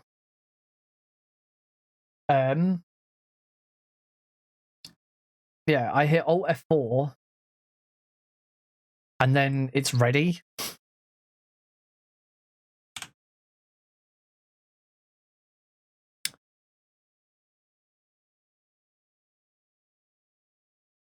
In fact, I can even put MGS3 on in the background now. You can't really you might have just noticed the game controller just got a little bit bigger. Because actually I should test to make sure that the game controller for it doesn't really matter. Whilst we're waiting, I suppose what kind of times are we looking at here? What are the multiple Metal Gear times looking like? Multiple Metal Gear games. There's quite a few different multiple Metal Gear categories. You've got the Anthology, which is the Metal Gear Solid Anthology. So that is all of them. That is in order: Metal Gear Solid, Metal Gear Solid 2, Metal Gear Solid 3, Metal Gear Solid 4, Metal Gear Solid 5 Ground Zeroes, Metal Gear Solid 5 The Phantom Pain. Only chapter 1 of The Phantom Pain, though. You don't have to play chapter 2 of Phantom Pain. Then you got the HD collection. So that's obviously MGS2, MGS3, Peace Walker. You've got the Metal Gear Solid Trilogy, which is what I'm doing, MGS1, 2, 3. You've got the Metal Gear Trilogy, which no one has done. Metal Gear Trilogy is Metal Gear 1, Metal Gear 2 Solid Snake, and then Metal Gear Ghost Babel. You've got the Shadow Moses Trilogy, which is MGS1, MGS Twin Snakes, and then Act 4 of Metal Gear Solid 4. And then you've got the Metal Gear Duology, which I believe is just Metal Gear 1 and Metal Gear 2. So it's like the Metal Gear Trilogy, just without Ghost Babel. For what we're doing, the Metal Gear Solid Trilogy, it's only been done 3 times. It's only been done 3 times. In 3rd place, Mr. Apache Smash, with a 3 hour, 37 minutes, and 36 seconds. I'm hoping I can beat that. Dunno. See how MGS3 goes. In 2nd place is Il Paso with 3 hours, 9 minutes, and 16 seconds. I don't think I'm not beating that. I'm pretty sure I'm not beating that. And in 1st place is House Test with 2:52:35. Definitely not beating that. And that was only 5 months ago. But yeah, I think so far the way this run's going, I think I could beat Apache. Apache's run is from 2 years ago, so it probably wasn't Metal Gear Solid 1 easy. Probably wasn't Metal Gear Solid 1 very easy. Or if it was, it didn't utilize any of the tools that gets it down to half an hour. How are we doing for music? Let me unmute it for a second. And hope it doesn't give us a copyright strike. It won't, it's fine. Okay, it's still playing.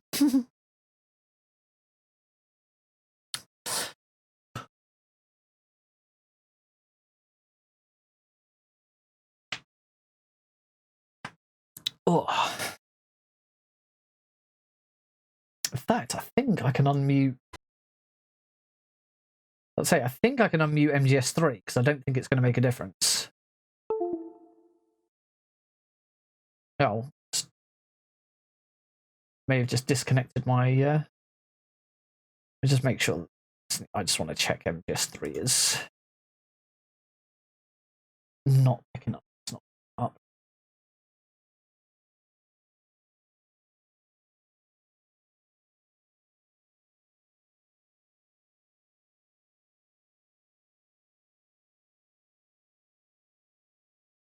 Actually, I can probably unplug my controller now.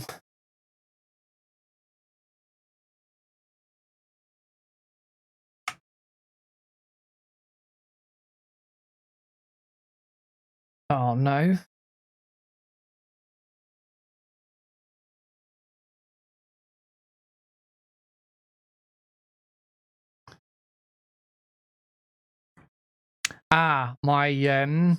My Xbox 360 controller, my Xbox controller is being picked up for MGS3, so I will have to. It will take just a second to sort that out. Probably shouldn't be too difficult.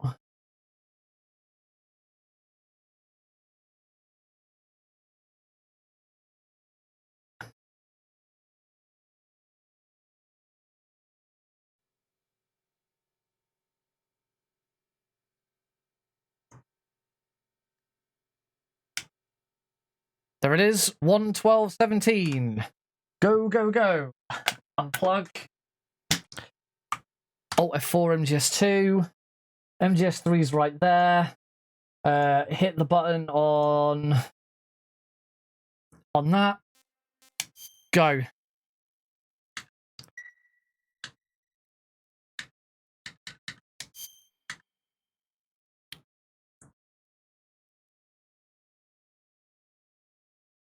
After the end of World War II, And we the will... world was split into two, East and West.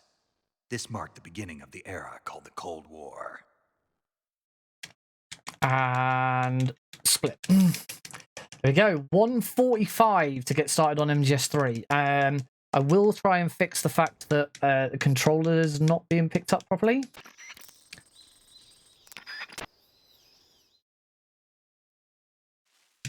It probably just needs a different controller setting.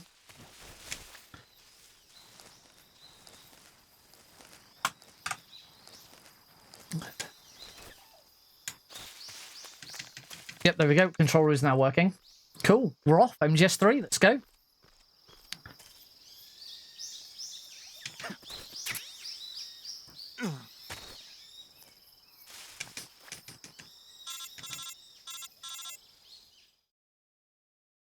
Still, MGS1 has the bit over the top.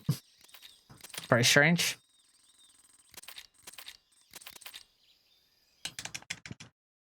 For some reason I just cannot get the I cannot get turbo to work in MGS3 at the moment, so I'm not gonna worry about it. But yeah, we should now be all sort of good and go in and yeah. I hope you can hear it okay. Do shout if you want me to, if I do need to turn it up a bit.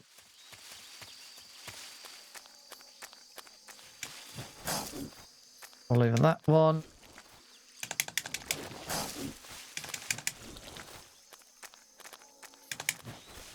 Some more rolling. Keep on rolling, rolling, rolling, rolling. Keep rolling, rolling. I really like MGS3.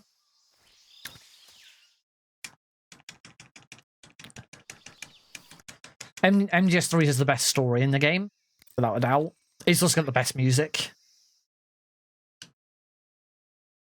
It's an absolutely wonderful soundtrack.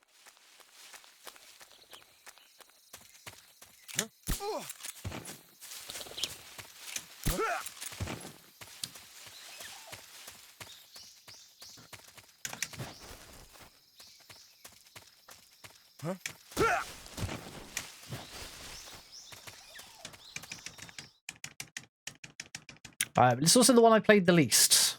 So, but it's also the one I've played the most recently. The other thing. But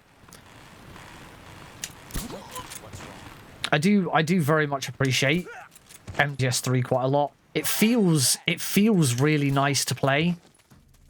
I find controlling Snake to be so much better on MGS3 than MGS2.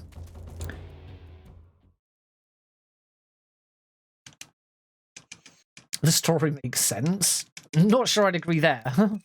The story is even more convoluted than some of others. It's probably not as convoluted as MGS2. I'll grant that.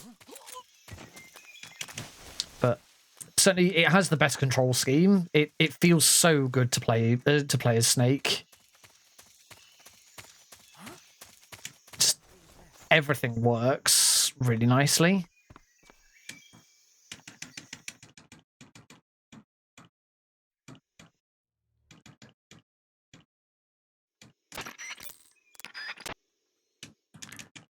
And then not a lot happens, and then all of a sudden loads of bodies. There they are. I said that a bit too soon. Just a note, I did say this at the very start of the run. I am not using loading trick here. This is a non-loading trick run.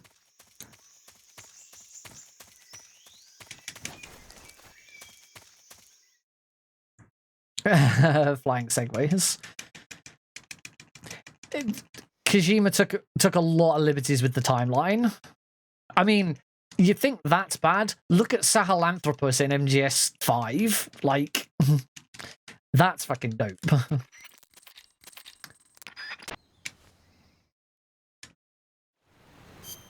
All right, cure.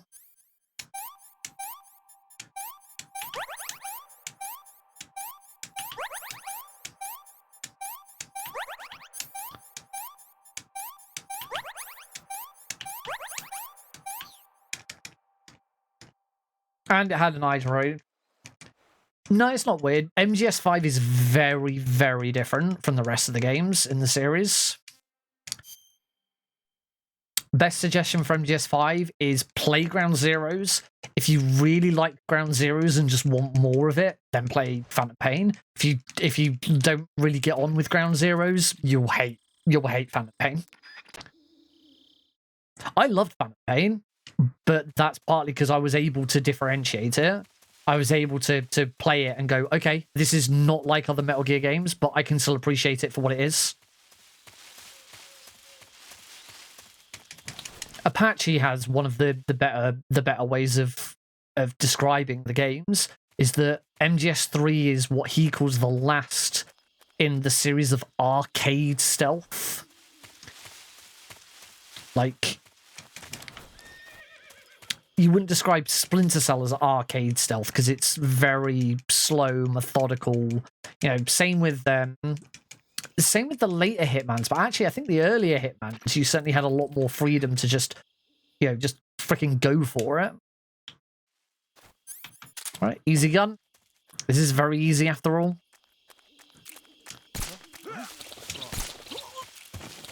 I think once I've got my head around some of the other bosses and I've brought my time down on very easy down, I would like to have a look at different difficulty for this. I think normal is what's been suggested.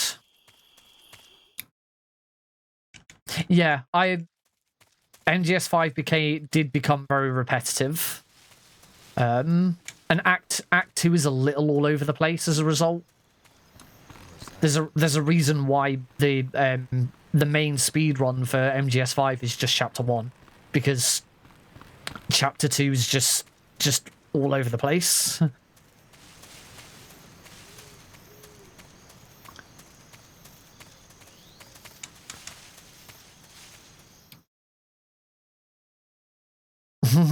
Yeah, I can agree with that. Completely agree.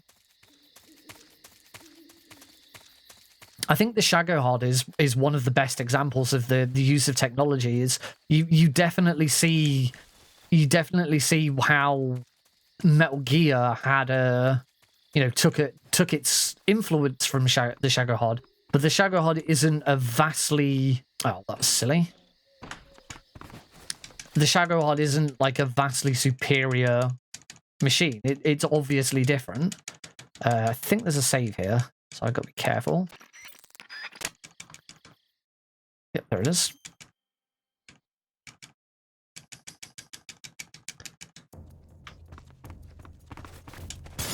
I see him.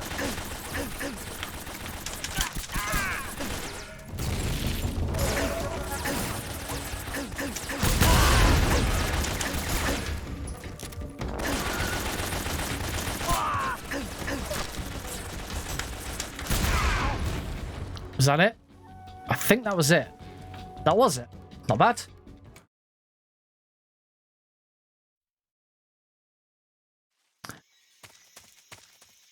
Well, yeah, there's always a lot of hoo-ha with MGS5 over, you know, was it unfinished? And we know that there was an Act 3 designed and stuff like that. I think it's just the ending of it didn't feel definitive, I think is the main issue. Is the game just kind of ended. Like it wrapped up and concluded quite a few plot lines. You know, Quiet story came to an end, Venom Snake's story came to an end, but there wasn't a sort of overarching, this is the end of the game. It was more, here's lots of little endings, that none of which quite feel satisfying enough as a proper conclusion. I think that was my issue with MGS5. Having said that, I still love MGS5. I've played through it twice.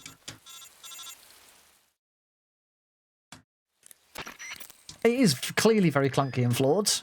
It looks like a product of its time. Sahelanthropus didn't. That was the one thing that I really couldn't get behind in MGS5. Is Sahelanthropus is like the most advanced tech for a Metal Gear ever. It like overshadows Rex like hugely, and it's like it shouldn't.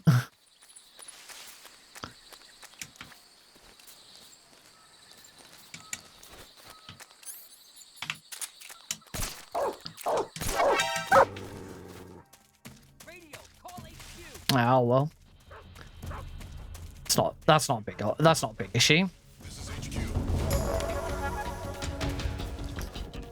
That rolls weird.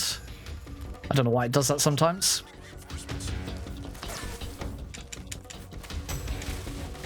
Bum bum bum bum bum bum bum bum bum. But my God, how we would just kill for a PC version of this game.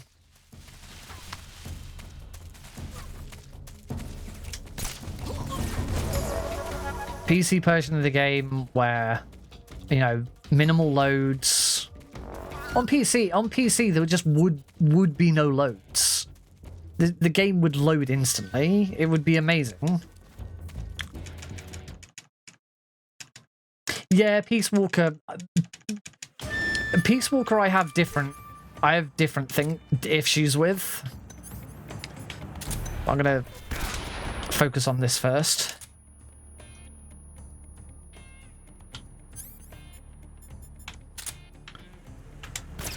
Shit. Cool, that was actually a good Ocelot fight. Apart from the one missed shot that I did. Alright, I'm gonna strain my eyes to see where I'm going. Oh, sweet, I got there straight away. That was nice. Yeah, Peace Walker I have different issues with. I never owned Peace Walker on PSP. I have a PSP. I never owned Peace Walker. I have Portable Ops and Portable Ops Plus and played both of them on PSP. Really enjoyed them. First time I tried Peace Walker was when I was playing the HD version on Xbox 360, which was another issue that I had.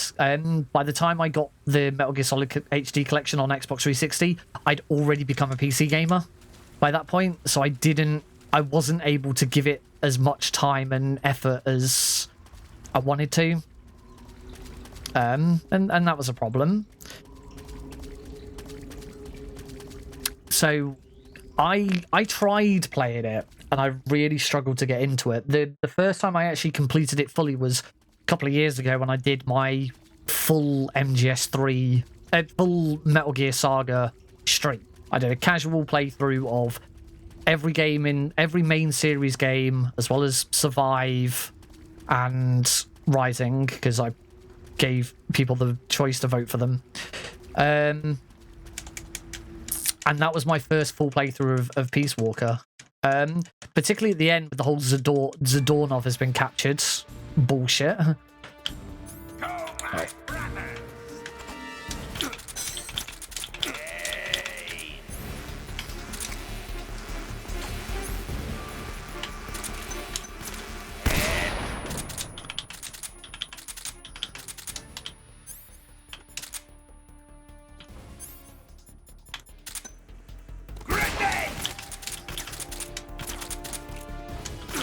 Oh, headshot, nice.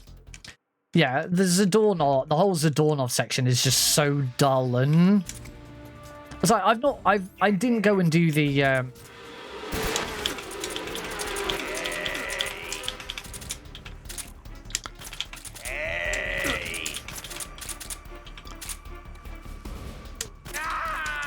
know, I didn't even do the Monster Hunter stuff because I just couldn't be arsed by that point. I was so done with it.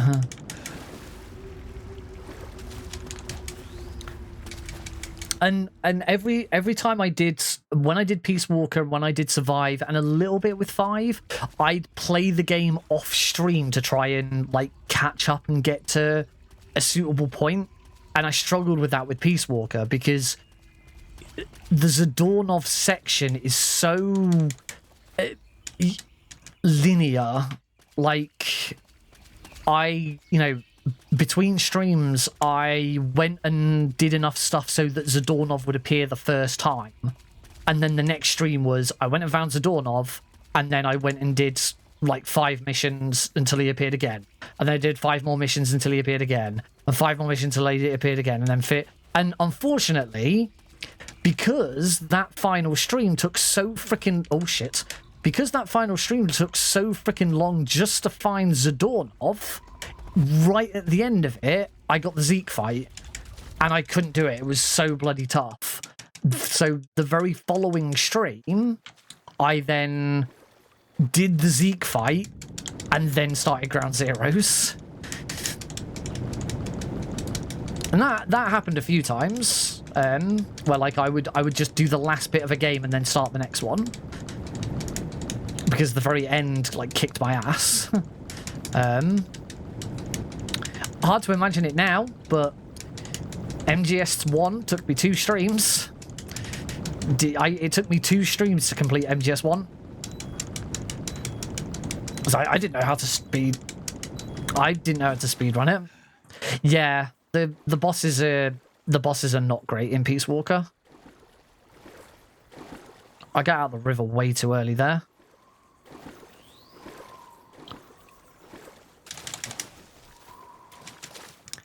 Yeah, the bosses are, and the problem is that for the end game you have to go back and you have to do the bosses over and over again.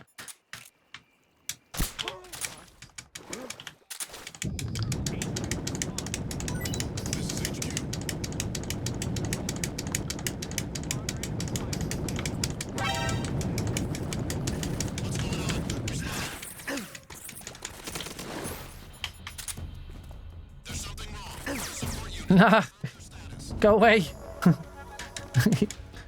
he wanted to stab me. Dun dun dun dun dun dun dun dun. I'm afraid I haven't got my book ready for story time again, kind of because, you know, I haven't really been thinking about MGS3. I've been thinking about 1, 2, and 3 all as one thing.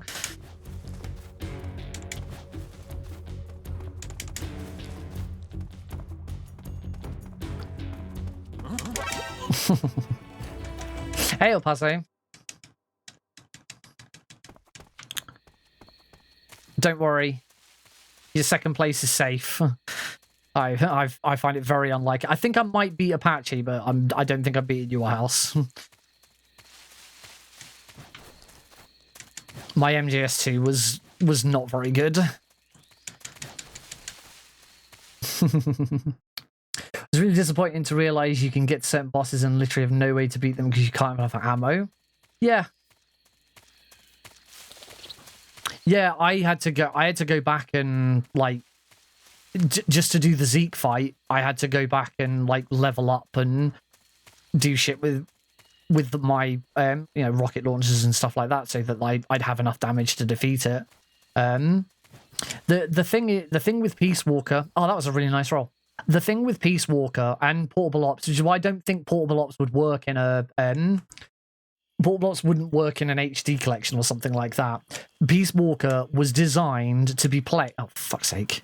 Peace Walker was designed to be played on a PSP, and it works perfectly for it. So did Portable Ops. The idea of having these small little contained missions works really good for gaming on the go. I did my MGS3 on. Oh, okay. I mean, I'm not very experienced with MGS3 yet. I'll see how it goes. I'm on PS3 not using loading trick.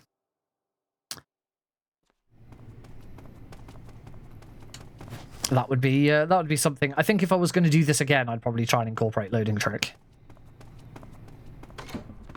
But it was bad enough getting all of this set up.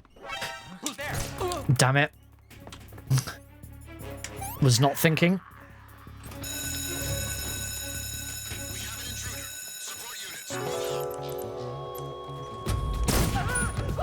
Just did not think about that. I was too busy gassing.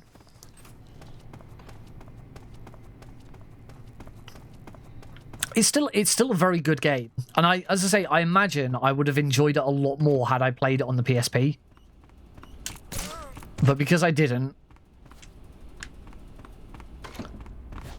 and I played it, I mean, I tried it on the Xbox 360. I think in the end I played it on PS3. I can't remember actually. Maybe I played it on a PSP emulator. I might have actually played it on a PSP emulator in the end.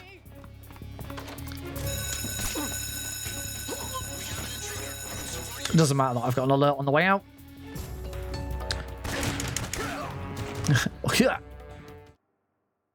European Extreme when?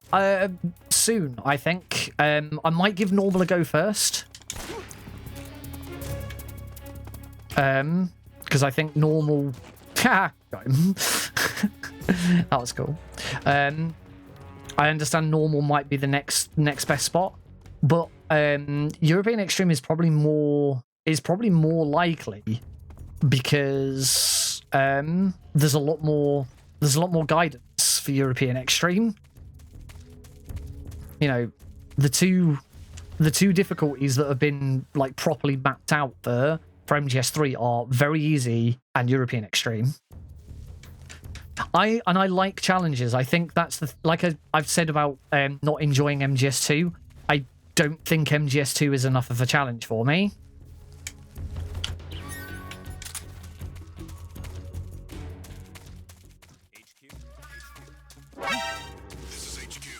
As I said before, because MGS2 is so competitive, I think I'd rather do something where it doesn't have to be perfect, because it's so bloody difficult. It can't be. Anyway, I'm going to focus on fear.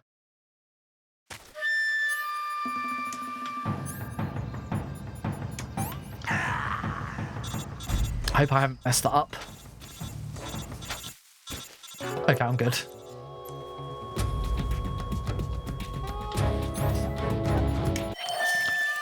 Oh no. Okay, I think I used the revival pill like a second too early. Stop playing. I was trying to go for the music cue rather than the cue of the fear walking towards me.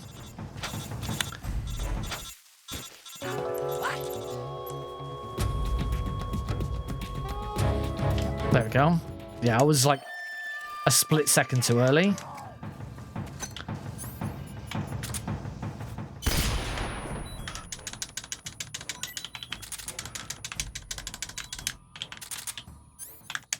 Oh. I do usually struggle just to get the... Got him.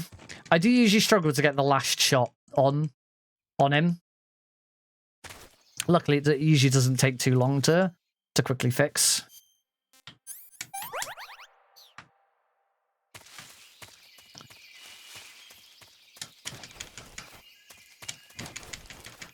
Whoops. All right, warehouse 2.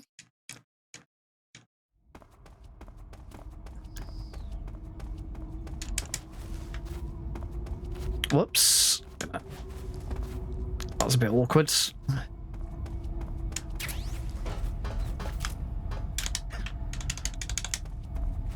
Nice.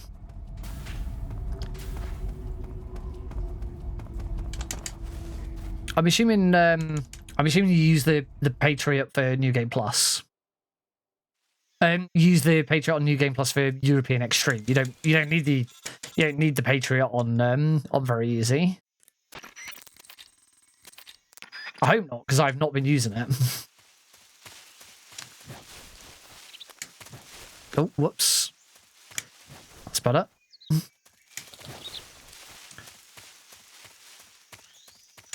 Oh, right. So yeah, just pepper him. Yeah, that does make sense, actually. I guess, though, it's the whole thing of, if you're going to do that, you then have to menu and get the Patriot out and... You know,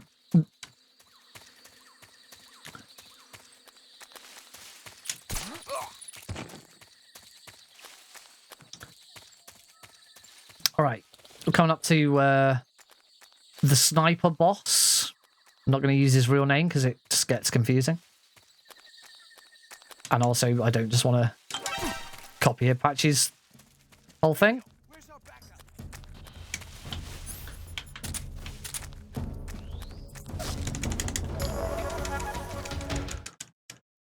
All right, let's fight the end.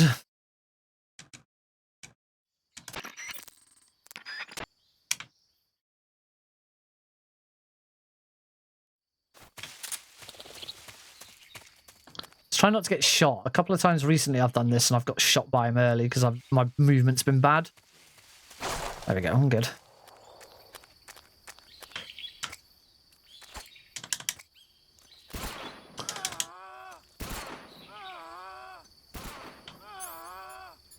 I can't see.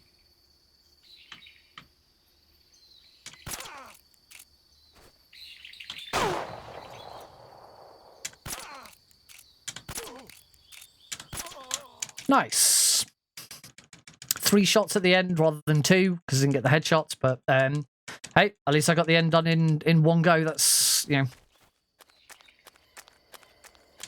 always an advantage.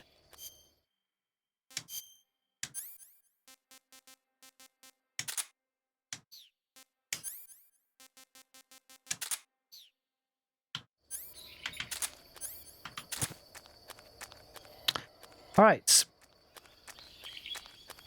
Say I haven't got the book available for any of this run. I could try and get it. I don't know. I think it's probably, I don't know where it is. I like your end emote. One thing I'm going to try and do is once we're done with the ladder, I'm not going to veer horribly off to the left because I always do it.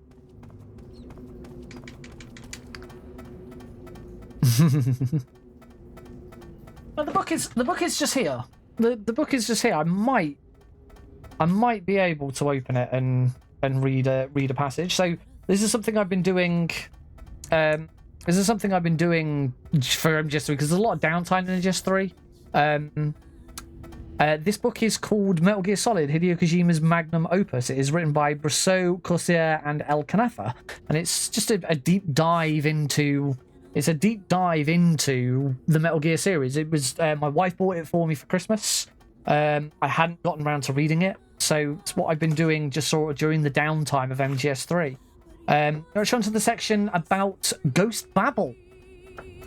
Metal Gear was now synonymous with success, so it was no surprise the new game was quickly put into development, this time for the Game Boy Color, Nintendo's very popular handheld console. The game came out in 2000 in Japan under the title Metal Gear Ghost Babel, whereas it was simply known as Metal Gear Solid in the USA and Europe, leading to confusion among players who thought it was an adaptation of the iconic PlayStation game. However, Ghost Babel did not really need such misleading publicity. It proved to be a great success.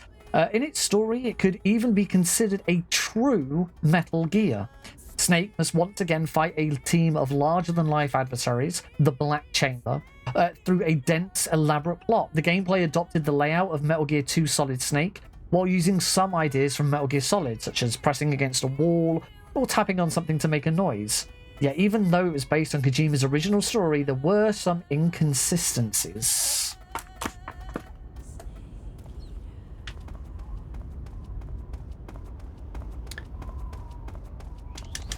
We will return to that during the bike chase. I know you can't hear the song. That is deliberate. That is because I'm Nick RP Green and not Apache Smash. That's the thing. The first time I played this, I was like, what am I going to do during the ladder section? You know, I know Apache asks for quiet. I know other runners might sing it. I'm not a very good singer. Didn't want to do that. But I didn't just want to copy Apache and be like, yeah, I'm just going to be quiet and ask everyone to just listen and enjoy it. So I have sung it in the past. I've done karaoke on a stream before. That's been a bit of fun. I'm just going to be quiet and concentrate in Mountains too, because I struggle with this a bit. There you go. That's how I struggle. I struggle to take these guards out.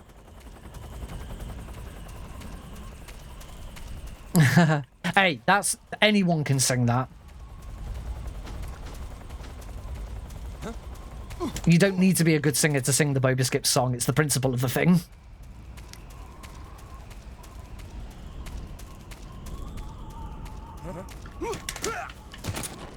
Every game needs a skip song. This has been a pretty good mountains too.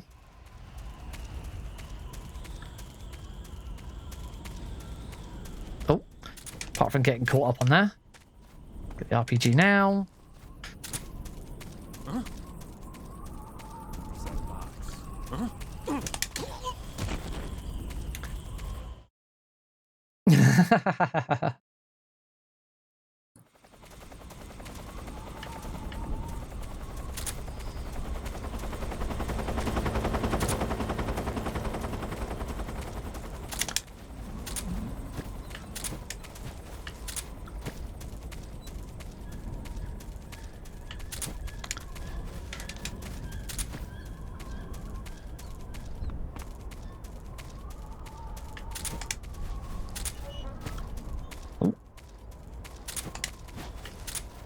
Couple of minor mistakes, but pretty good mountains overall. Actually, I've got to say, I'm pretty pleased with that. All right, one of the longest loading sections. This is one of the biggest time advantages you get from loading trick.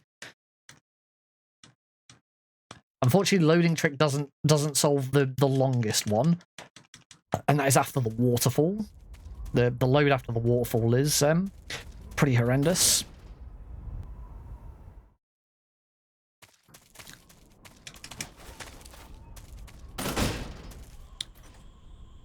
All right, we're coming up to the hardest boss in the game, the Fury. I sometimes just not that I get the Fear and the Fury mixed up as to who they are. It's just simply sometimes I just immediately say the wrong name. Right, can I get this jump? This is like one of the hardest jumps in the game. Yay, I did it.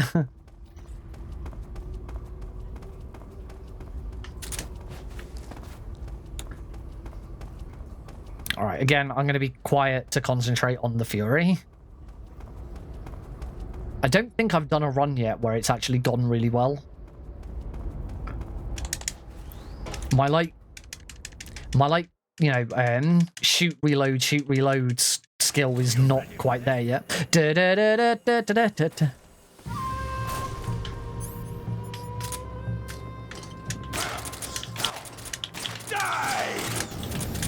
What?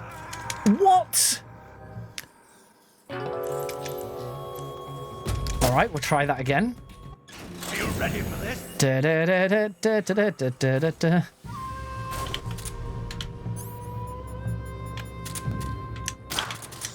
Eat! My blade suit is ripped. Yeah, I haven't got him to see me.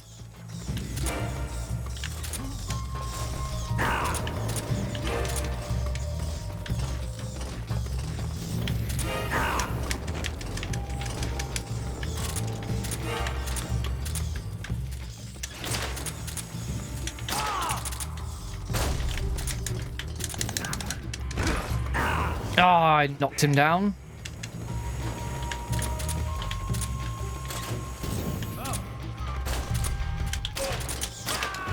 Got there eventually. It's getting him to see me, so the attacks is the thing that I struggle with the most. Just, you know,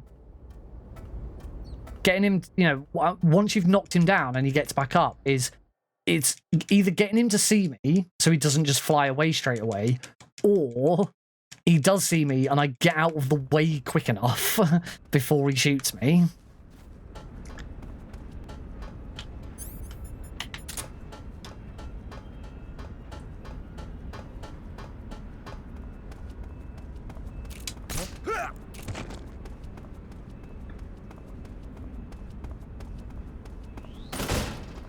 I like that when you go through that door sometimes and Snake just sort of does a little turn and just like, do I want to go this way? Yes, I do. This is a cool little room. I like this room because you can just That guard just completely ignores you. All right. This shot on Rykov, I've had problems with this in the past. Sometimes it goes really well, sometimes it doesn't. I've messed it up. What?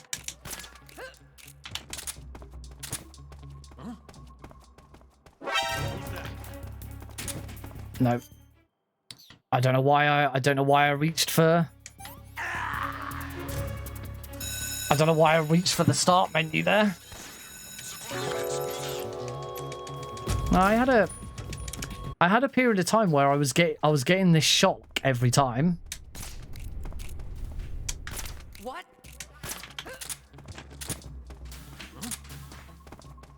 What's that box? I might be all right here. I don't know.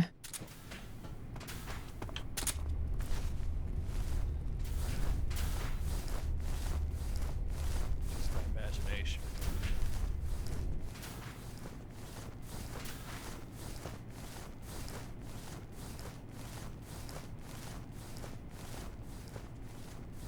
Yeah, you're right. You can still loop him without him seeing you, but it's rough. I'm just say the one skill that I don't have yet is that super fast equip, unequip, reload, shoot.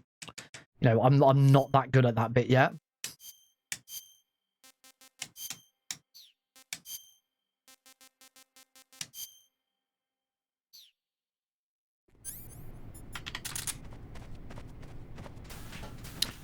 All right. Let's do a slide. Everyone likes slides.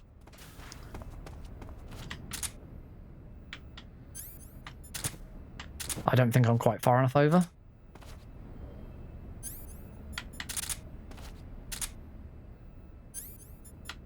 Whee! Oh, I ended that way too quickly. That was bad. Oh well, we'll do it one more time. How about that? How about we do it one more time? Would you like that, kiddies? Oh, I'm not actually landing up against the wall. Alright, I think there's a save. There's a save coming up. We'll read some more book during the torture section. We'll talk about those inconsistencies. I said this before, I want to get a reading stand so I can like set the book down properly and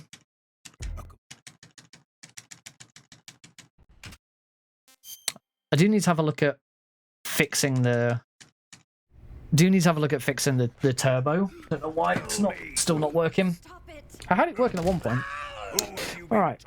So, going back to Ghost Babel, we talked about some inconsistencies. For example, the events in Ghost Babel were supposed to be set between Metal Gear 2 Solid Snake and MGS1, yet Snake meets Mei Ling, which takes the game out of the mainline series.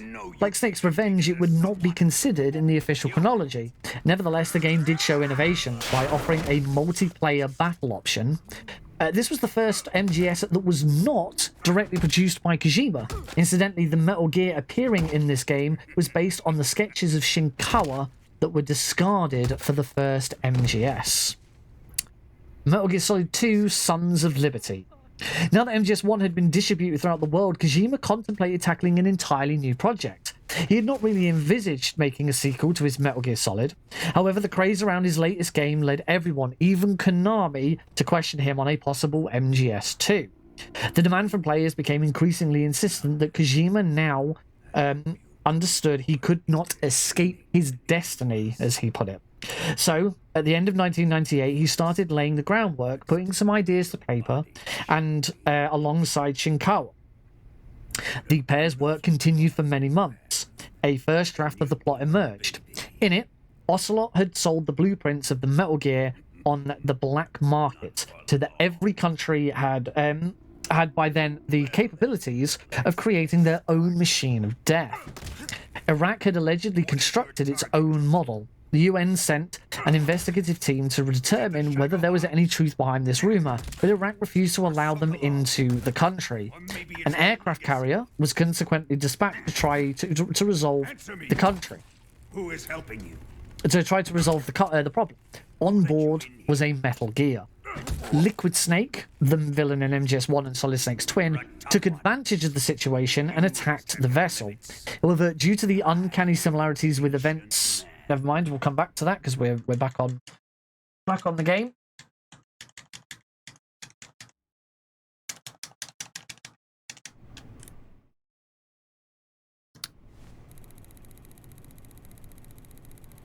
Oh, bit too far.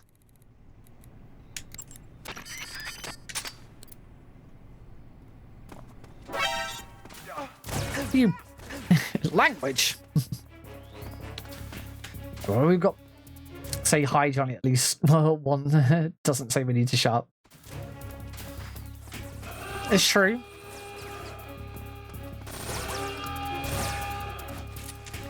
Oh, that was not a great roll.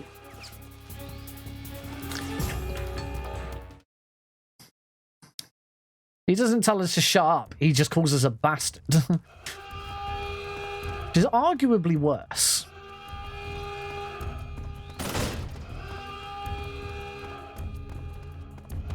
I've actually lost my alert here.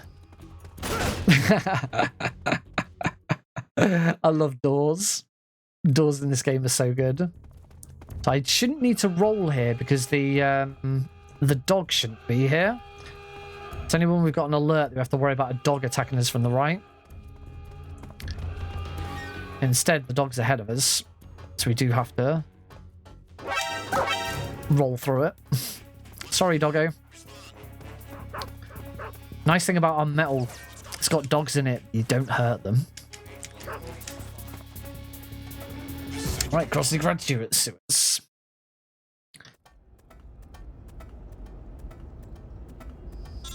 We've got to say, we're making good time. Hey, Silent. You join us on we're all kind of getting towards the home stretch here. And contrary to what I said to Il Pazo earlier, I do actually think I have a good chance of coming second here.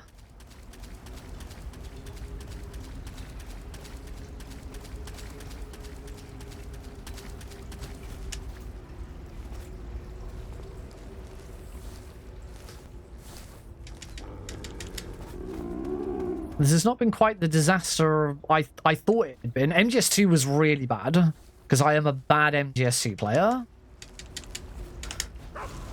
Oh, need to go up the steps there. I do just mainly because I've practiced it more recently than anything else. But I do already think I'm better at MGS3 than I am at MGS2. But like I said, I think that's more just because I've played MGS3 lately and I haven't played that much MGS2 lately. It's quite something. Took me 4 attempts to get started. It took nearly an hour of setup to get all 3 games ready to go at the same time. Controller issues. I had to swap between 2 controllers because I just couldn't get MGS2 to work with my DS4. Oh shit, I've just realised we're going by RTA for this. Should have grabbed the handkerchief. Oh well, it's not that much.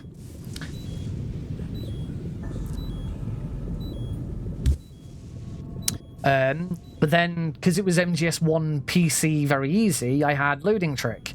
So I started the game, and the first codec I tried to skip, I skipped the codec with... Hey, there was a guard there! Who did I kill? No! Oh, you Nick, you bloody idiot.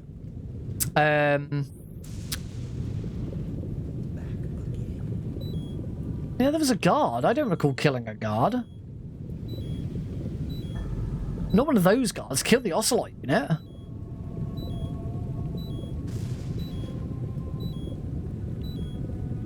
I don't think you see them when you're underwater.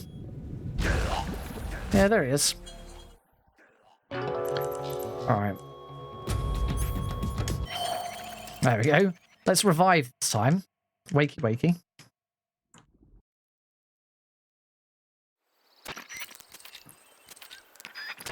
So yeah, very first codec I tried to skip, I skipped it with the area reloader and softlocked the game.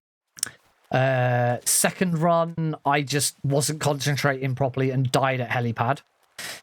Third run, I forgot to start live split. And now we're on run number 4.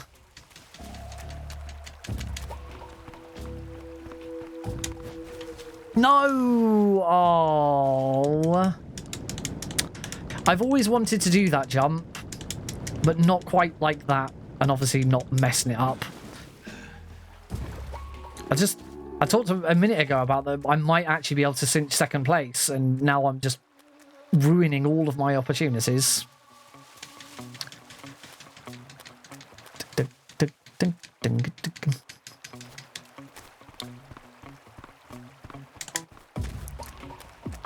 It must be possible to roll off that onto the...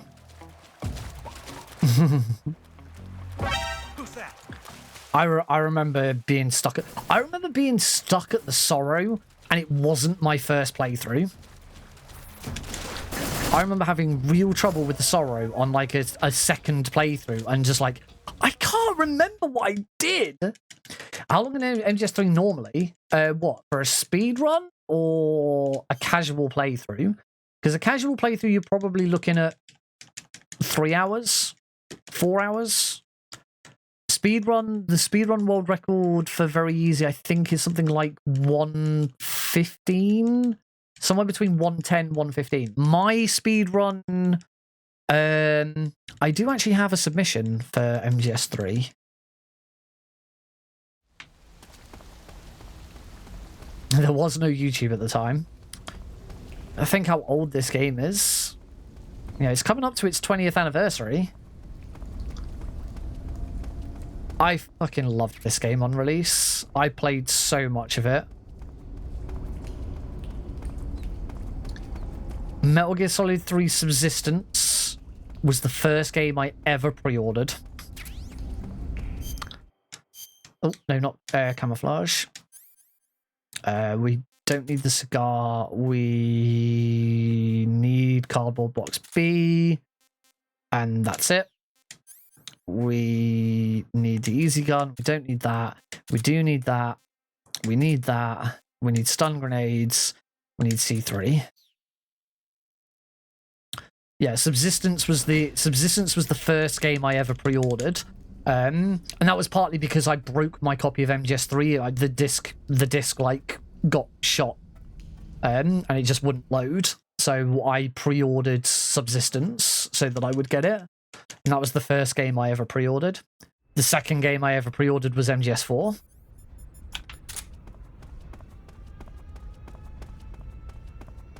And then after that, I don't pre-order games very often because I've been burnt before.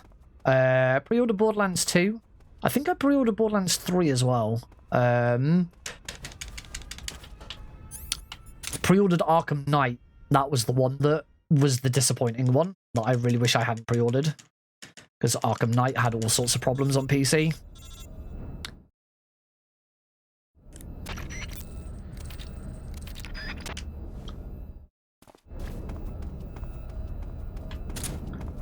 All right, let's go blow up the Shagohod.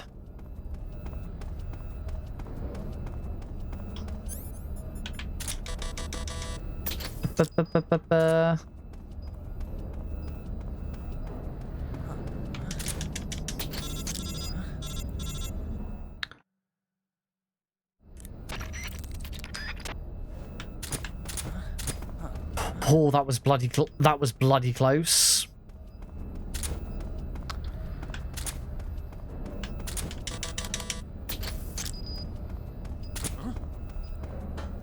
Who's that? Damn it, I'm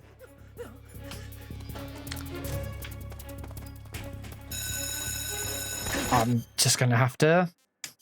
Idiot, you're supposed to knock that guard out. Otherwise he sees you. As I was saying about, like, I thought I might have had a chance to come in second, and I'm just blowing it in really easy spots. Oh, you have to do the whole room again? I've never failed this room before.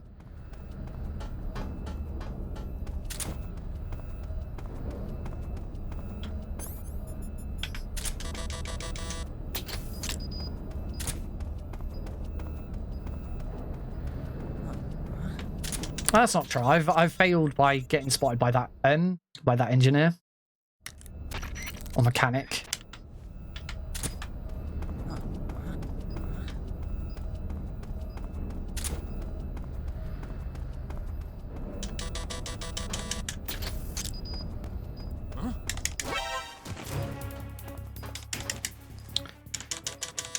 That's better. All right, Volgin. Is there a save here, or is it after Volgin?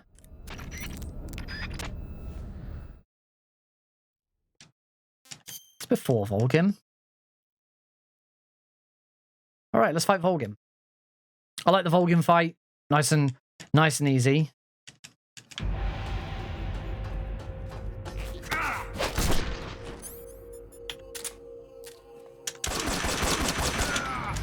There we go, that's stage 1. And here's stage 2. Time to die.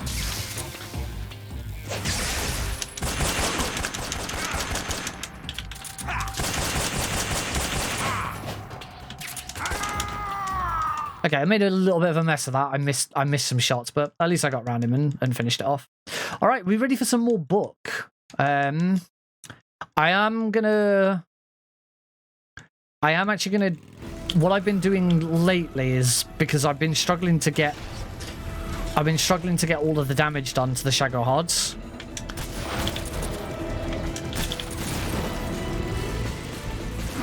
In that one phase where we're able to do it, so I have. They're over here.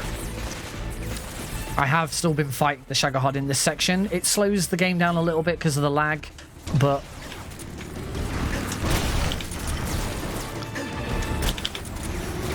But it means I'm more likely to get all the damage done. I'm just gonna turn my headset down.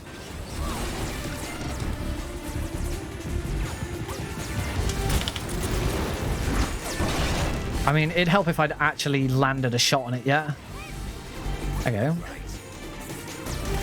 Just look up in the air then.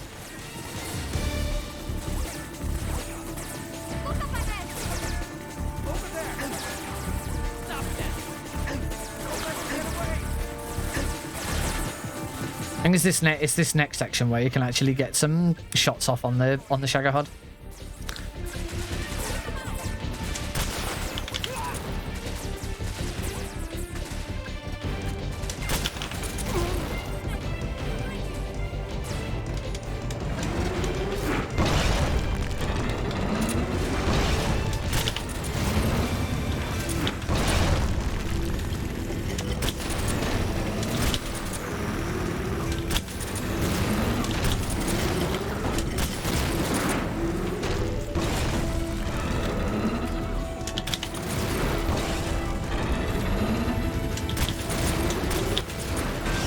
Yeah, I am actually getting a little bit of damage done to it now.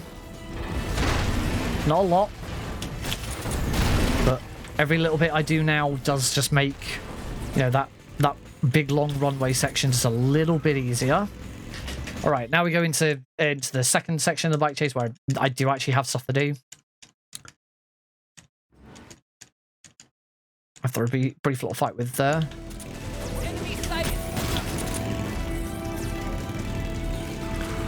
I do have some guards I have to take out. There they are.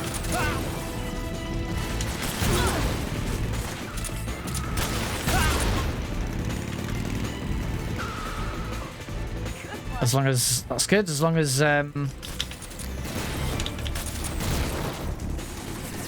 Eva says good one there.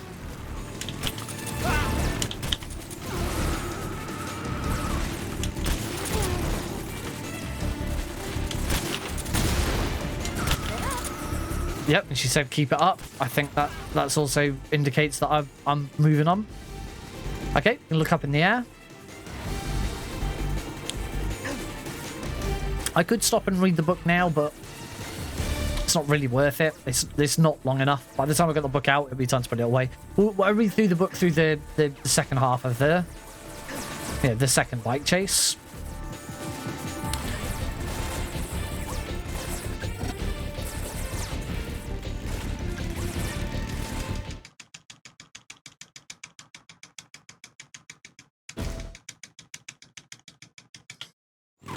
On this section, I need to get the easy gun out because I need Snake's stamina to start going back up again.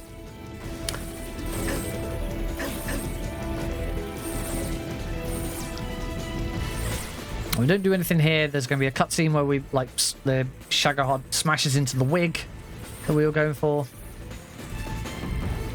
And then we have the Shagahod fight, which is probably my weakest point of the game.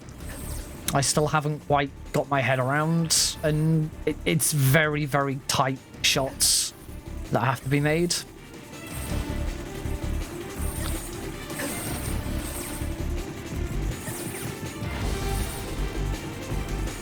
The other thing about playing European Extreme over very easy is you can't do this in European Extreme. You don't just look up. You need to actually be actively doing stuff. Same goes for the second bike chase. It's a bit more fun rather than just looking straight up in the air. But let's come up to the stressful bit, which is, can I get a quarter of the Shagahod's damage done? I think I've only done it in a run. I've only done it once. I don't know what it is. I really struggle with this section.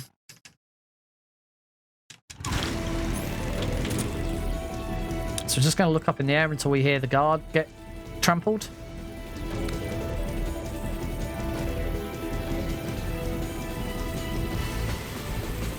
There we go.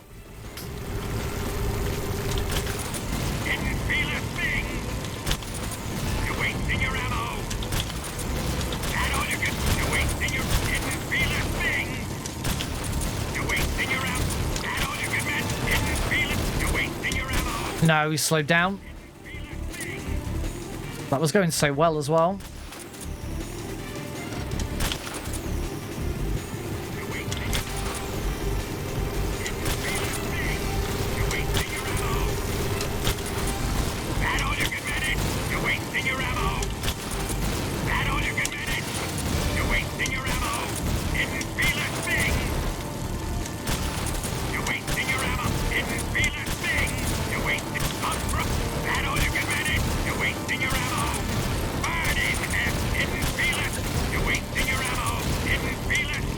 Cool, I did it. That was more than enough. That is the best of that section that I've ever done. And proves that I don't need to try and attack it during the first stage. There is more than enough time. It just, I've just not been very good with it.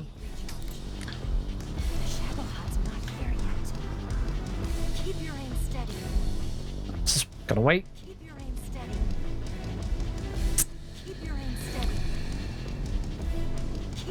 How are we doing for time? I don't think I'm going to beat Pazzo's 309 now.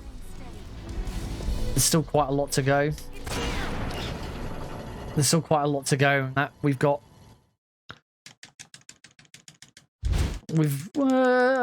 we got 25 minutes.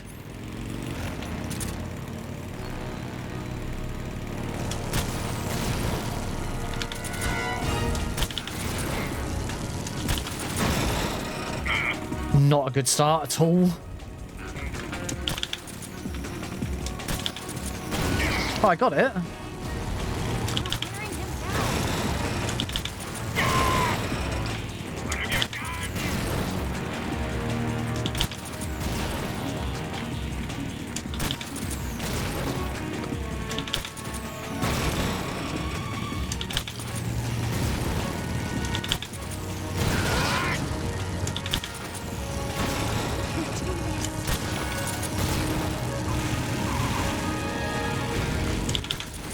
I wish I had the confidence that Eva does. This fight is just horrible.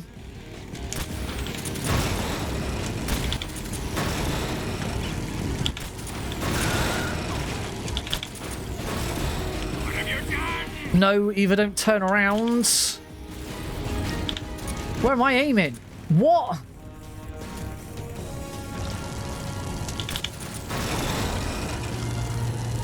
What is going on? I can't move. This is terrible. Okay, got there eventually. All right. And then the second half is just as tricky.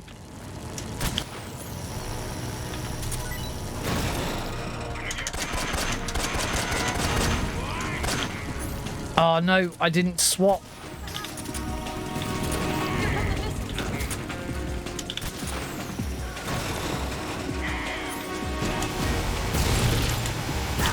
Oh no, he's gonna.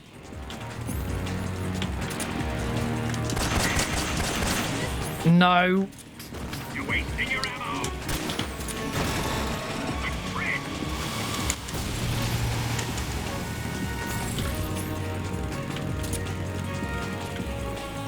No, I'm still not freaking quick enough.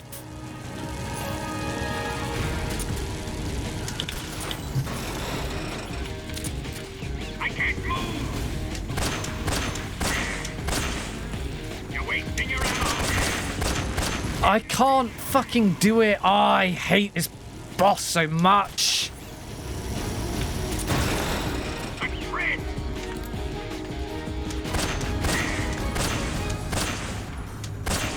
I'm also fucking shaking like mad.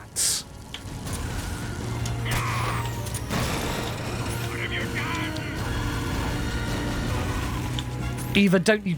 Oh, I honestly thought she was going to take me out. Oh, thank Christ for that. Oh, I hate that. I need so much more practice on that boss. It's unreal. Alright, at least we can just sit back and relax now. Let's read some more book. Some more of Metal Gear Solid. Hideo Kojima's magnum opus. However, due to the uncanny similarities with events that occurred 6 months later, reality imitated art when the United States and United Kingdom bombed Iraq. The first outline was finally abandoned. I didn't know that. A new plot was drafted, containing almost 1,600 pages. The final version would comprise only 800. To put this in perspective, the story for MGS1 contained 500 pages. Since the PlayStation 2 development kits were not yet available, Kojima and Shinkawa continued working on the development of characters and on a storyboard. When they finally learned of the technical features of the new Sony console, a presentation video was quickly produced for internal use at Konami. It showed Snake wearing all of his normally invisible equipment. The goal of this presentation was to assess the capabilities of the PS2, a good way for Kojima's team to gauge the machine's potential. At this stage of development, the project was called MGS3. The idea was to surprise the players by passing from MGS1 directly to MGS3. The use of Roman numerals alluded to the three highest skyscrapers in New York, the city chosen to host Snake's latest exploits. Kojima and his teams visited the city to scout it out. They also visited an oil tanker to gain a better grasp of its architecture and adopt a suitable colour palette for the game. The idea from the initial storyline of placing the action on board a ship had been kept. Furthermore, the Konami employees went to reconnoiter an offshore drilling platform because a large part of the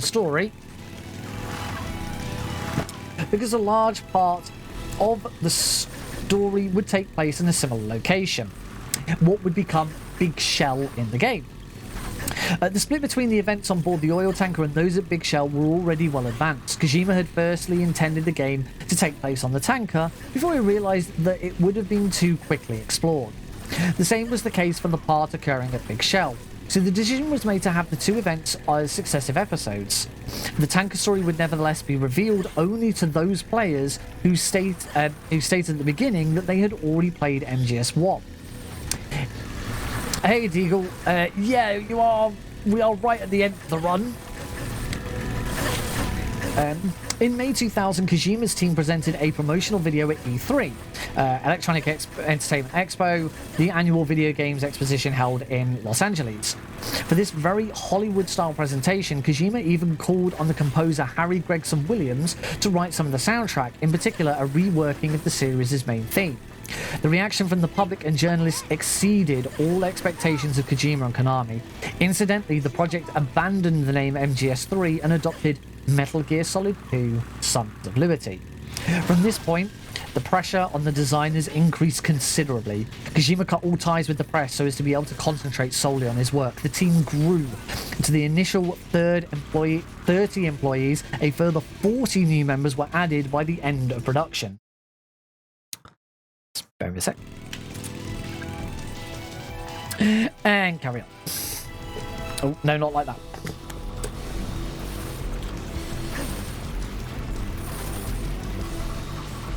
Kojima did not hesitate to solicit ideas from his colleagues. If nobody wanted to carry the torch for developing MGS2, thereby placing him once again as lead on the project, he demanded no less from his colleagues than an original idea every day. The best ideas would be included in the game, for example, the use of a freezing spray that would disarm a bomb. Whereas the trailer unveiled at E3 had placed Solid Snake center stage, an internal decision was made to change the principal character. Snake was still of course playable in the oil tanker chapter, but the young Raiden would end up being the hero of the adventure. This surprising decision was the result of a survey carried out by Konami on women who usually did not buy games. One of them, a student, supposedly stated that Snake was old and that she would never buy a game with a stupid old man as the hero. The Konami team were vexed by this response. Kojima then talked with Shinkawa, and the two ended up deciding to create the Raiden character, a young recruit making his debut on the battlefield, and with a contrasting physique to Snake's blonde and extremely handsome, highlighting his pure, unsullied nature. Additionally, the Raiden character was used in particular to bestow greater importance on Snake, which would have been difficult to achieve if the player could play him firsthand. Seeing the adventure through the eyes of Raiden forced players to distance themselves from Snake by considering him from an external, more objective point of view. The hero thus took on a new dimension.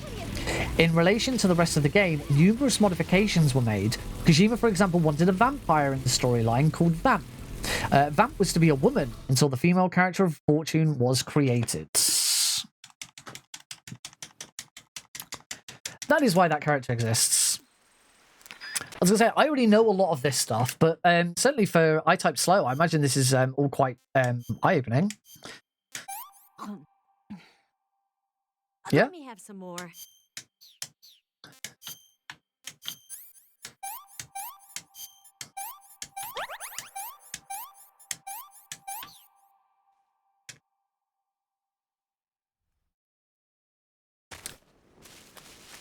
It was all, it was all very strange, but the decision was a solid one. No pun intended. But yeah, by playing as Raiden, you get a greater appreciation of Snake. You get to see his motives better, and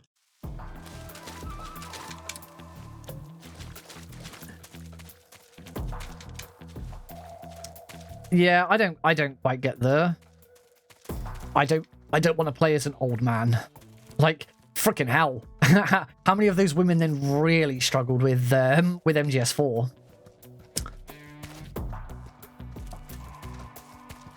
Where, Snake is an old man.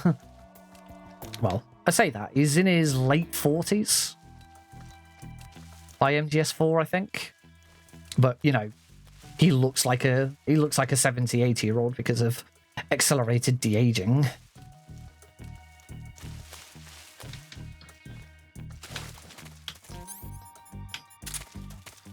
Yeah, somehow I don't think I'm now going to beat Pazzo's 309 for this. I'm definitely going to beat Apache's 337. This is going to be third place.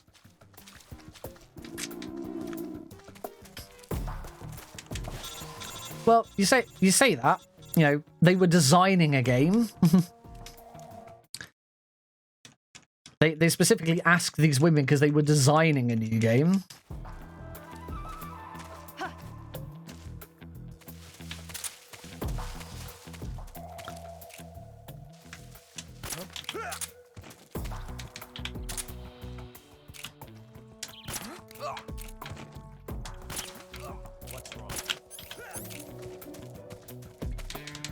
Come on, Eva. I mean, you've only got to look. You've only got to look at the other side of that argument. Women saying, "Oh, they don't like. They didn't want to play a game as an old man." I mean... Oh, I did not mean to try and shoot Eva. Eva, why are you not following me?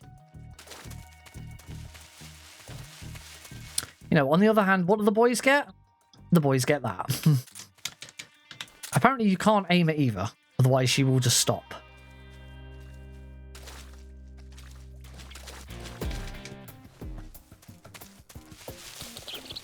Well, at that point in time, none of them, because the game hadn't been made yet. Or is your argument saying that how many of them who complained then went on to play MGS2 after they sort of tailored it a bit more to them? You got to remember this was back in 2001, 2002. You know, gaming was still very niche back then.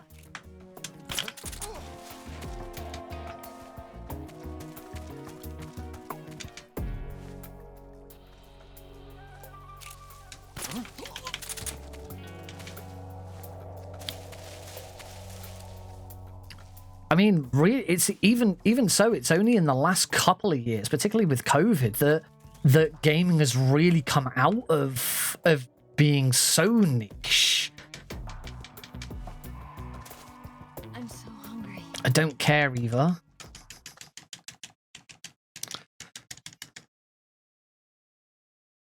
I can't remember how long the credits are in MGS2. This is actually going to be really close to Pazzo's time. See what you're made of.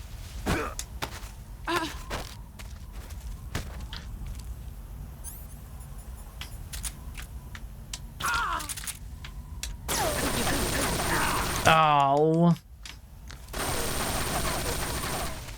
Wasn't quite quick enough.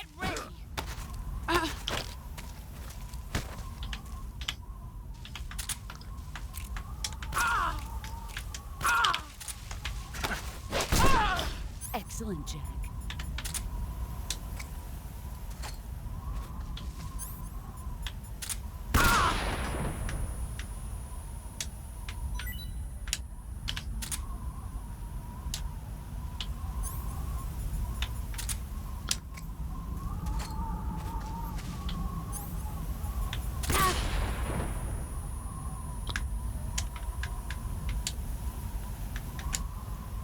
There we go. Let's say actually it depends. I can't remember how long the credits and the end of this is. We've still got a little way to go. This is going to be very, very close to Pazzo's time.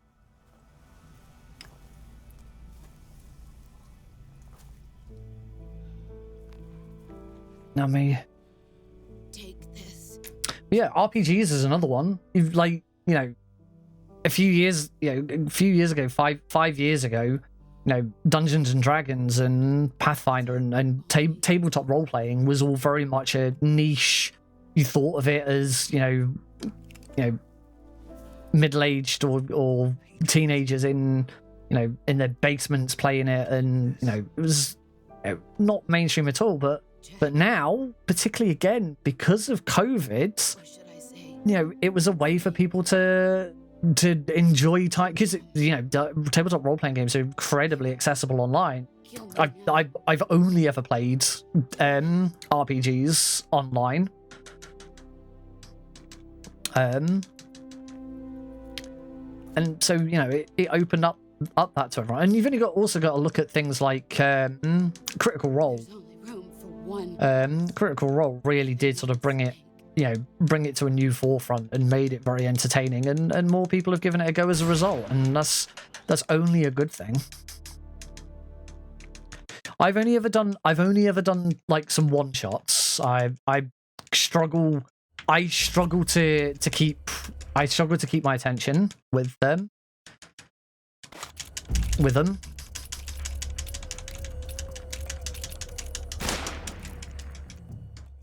All right, again, I believe time is when we see the end game score screen.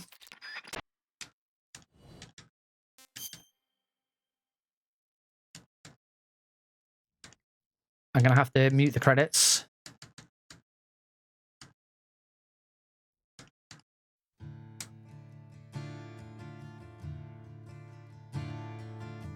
say whether or not this is second or third now is all down to how long the credits are, and I can't remember. So we will find out. Yeah, that's it. We're done. I have completed, or at least once we've got through the credits and got to the final screen, I have completed the Metal Gear Solid trilogy in one session. It's the first time I've ever done it all in a single session. 1, 2, 3, very easy. It's worked out very well. It took a while to get set up, but once I had it set up, it's been good. MGS2 still being a pain in the ass, which isn't good. And I still don't quite understand what happened with Live Split. I'll fix the time. I'll make the first one. I'm probably gonna drop Game Swap because of how I've got this set up. It was MGS2 and MGS3 had been running the entire time. It was just simply I Alt F4'd out of MGS1 and started MGS2. So I don't think the game swap is necessary. But anyway, let's see if we can at least finish. Where's the freaking book? I'll put it behind me. Let's at least see if we can finish the section on Metal Gear Solid 2 from our lovely book.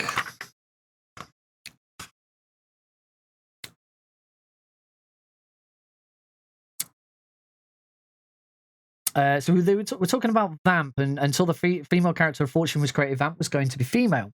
For Vamp, Shinkaro was inspired by the characteristics and gestures of the famous flamenco dancer Joaquin Cortez. This was also the reason behind the musical theme of Vamp being reminiscent of that music style. 2 other characters created for Dead Cell, an enemy unit in the game, were discarded in the final version of the plot. The first was named Chinaman. He was a Vietnamese, but had grown up in New York's Chinatown. On his chest, he sported a tattoo of a dragon that could come to life underwater. The movements of Chinaman were modelled on those of Jet Li, a favourite actor among Kojima's team. In the end, Vamp inherited some of Chinaman's abilities. Dead Cell was also supposed to include a character called Old Boy, a 100-year-old Nazi soldier who had allegedly taught Big Boss's combat skills. The design of this character would partially recycled in MGS3 as the character The End.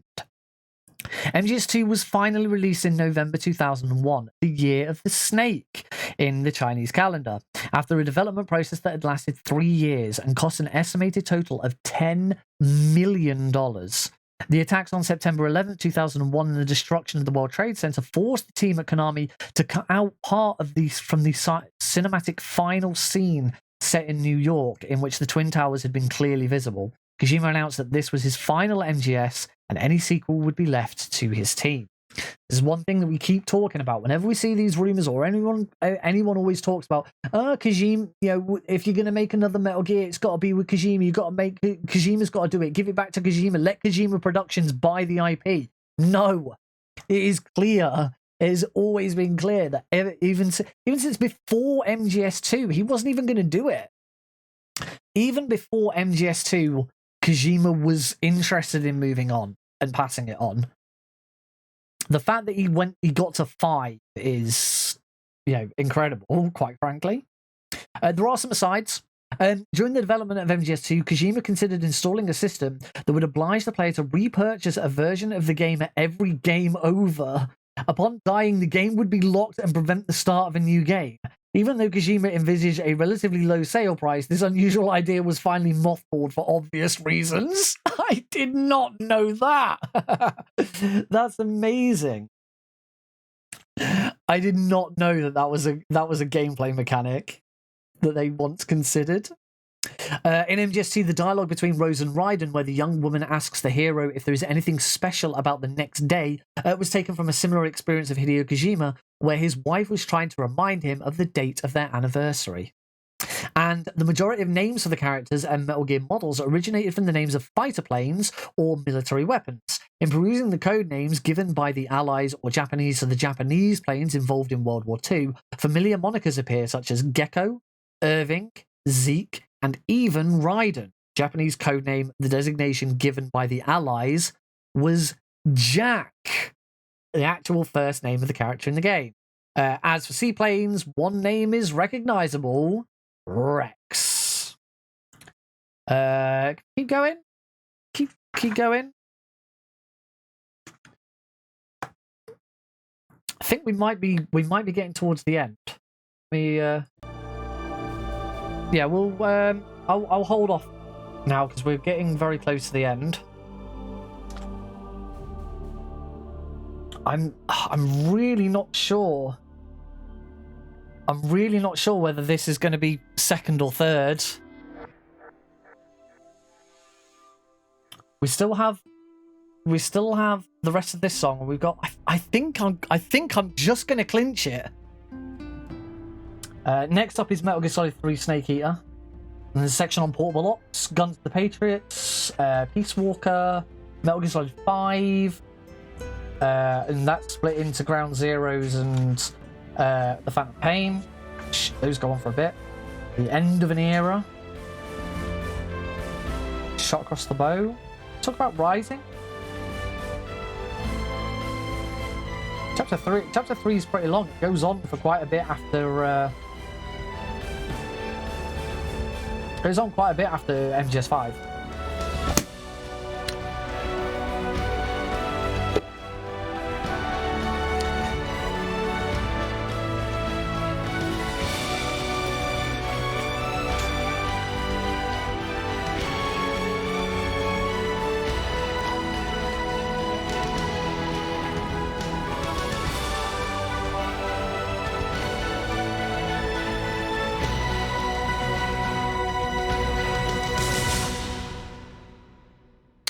Still got Ocelot's phone call.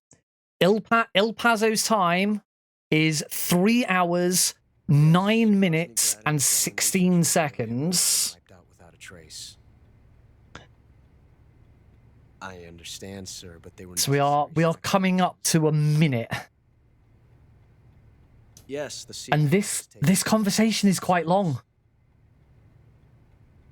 I don't think I've done it. I don't think I've beaten him. I think I'm gonna have like a 309.30. This is gonna be incredible. If me and Pazzo are fucking seconds apart. We've got him by the balls. It should make a valuable trump card in future negotiations. Yes, Chief Director, of course. It's not. I've not beaten Pazzo. This conversation still goes on for a good minute. I can't believe it. So close to second place. Number 1 is House Test. House's time is 2 hours, 52 minutes, and 35 seconds. The boss has accomplished her mission. The philosopher's legacy is now safely with us, in America's hands. We go. 10, 9, 8, 7, 6, 5, 4, 3, 2, 1. Done. I am third. Peking must be in an uproar right about I now. can't believe I'm so close. I'm afraid so. After 3 games. United States. The KGB must still have part of the legacy. Yes, the weapon has been reduced to ashes. That's right. I think it's going to be a 310. Groznygrad has been obliterated by the Davy Crockett we brought in as well. In fact, it might be a 311. Yes, that was the boss's work too. Third's still good. Well, third out of 3. I've obtained something from I am only the 4th person to do this run. Revolutionary new nuclear attack system. Perhaps it might just come in handy someday. Yes, 310.40. I mean, Snake to thank for that. Khrushchev believed it as well. Yes, they bought our story. I don't think they'll be making a fuss. The secondary alert has been lifted as well. And the Soviets still haven't discovered my true identity. They have no idea that I've been triple-crossing them. I will continue my activities as a contact for the new government. Yes, it appears that no one knew that I was Adam. Oh. course. It is a 311. Always at the CIA's disposal, Mr. Director. Mr. Director. Wait for it. As soon as we see it.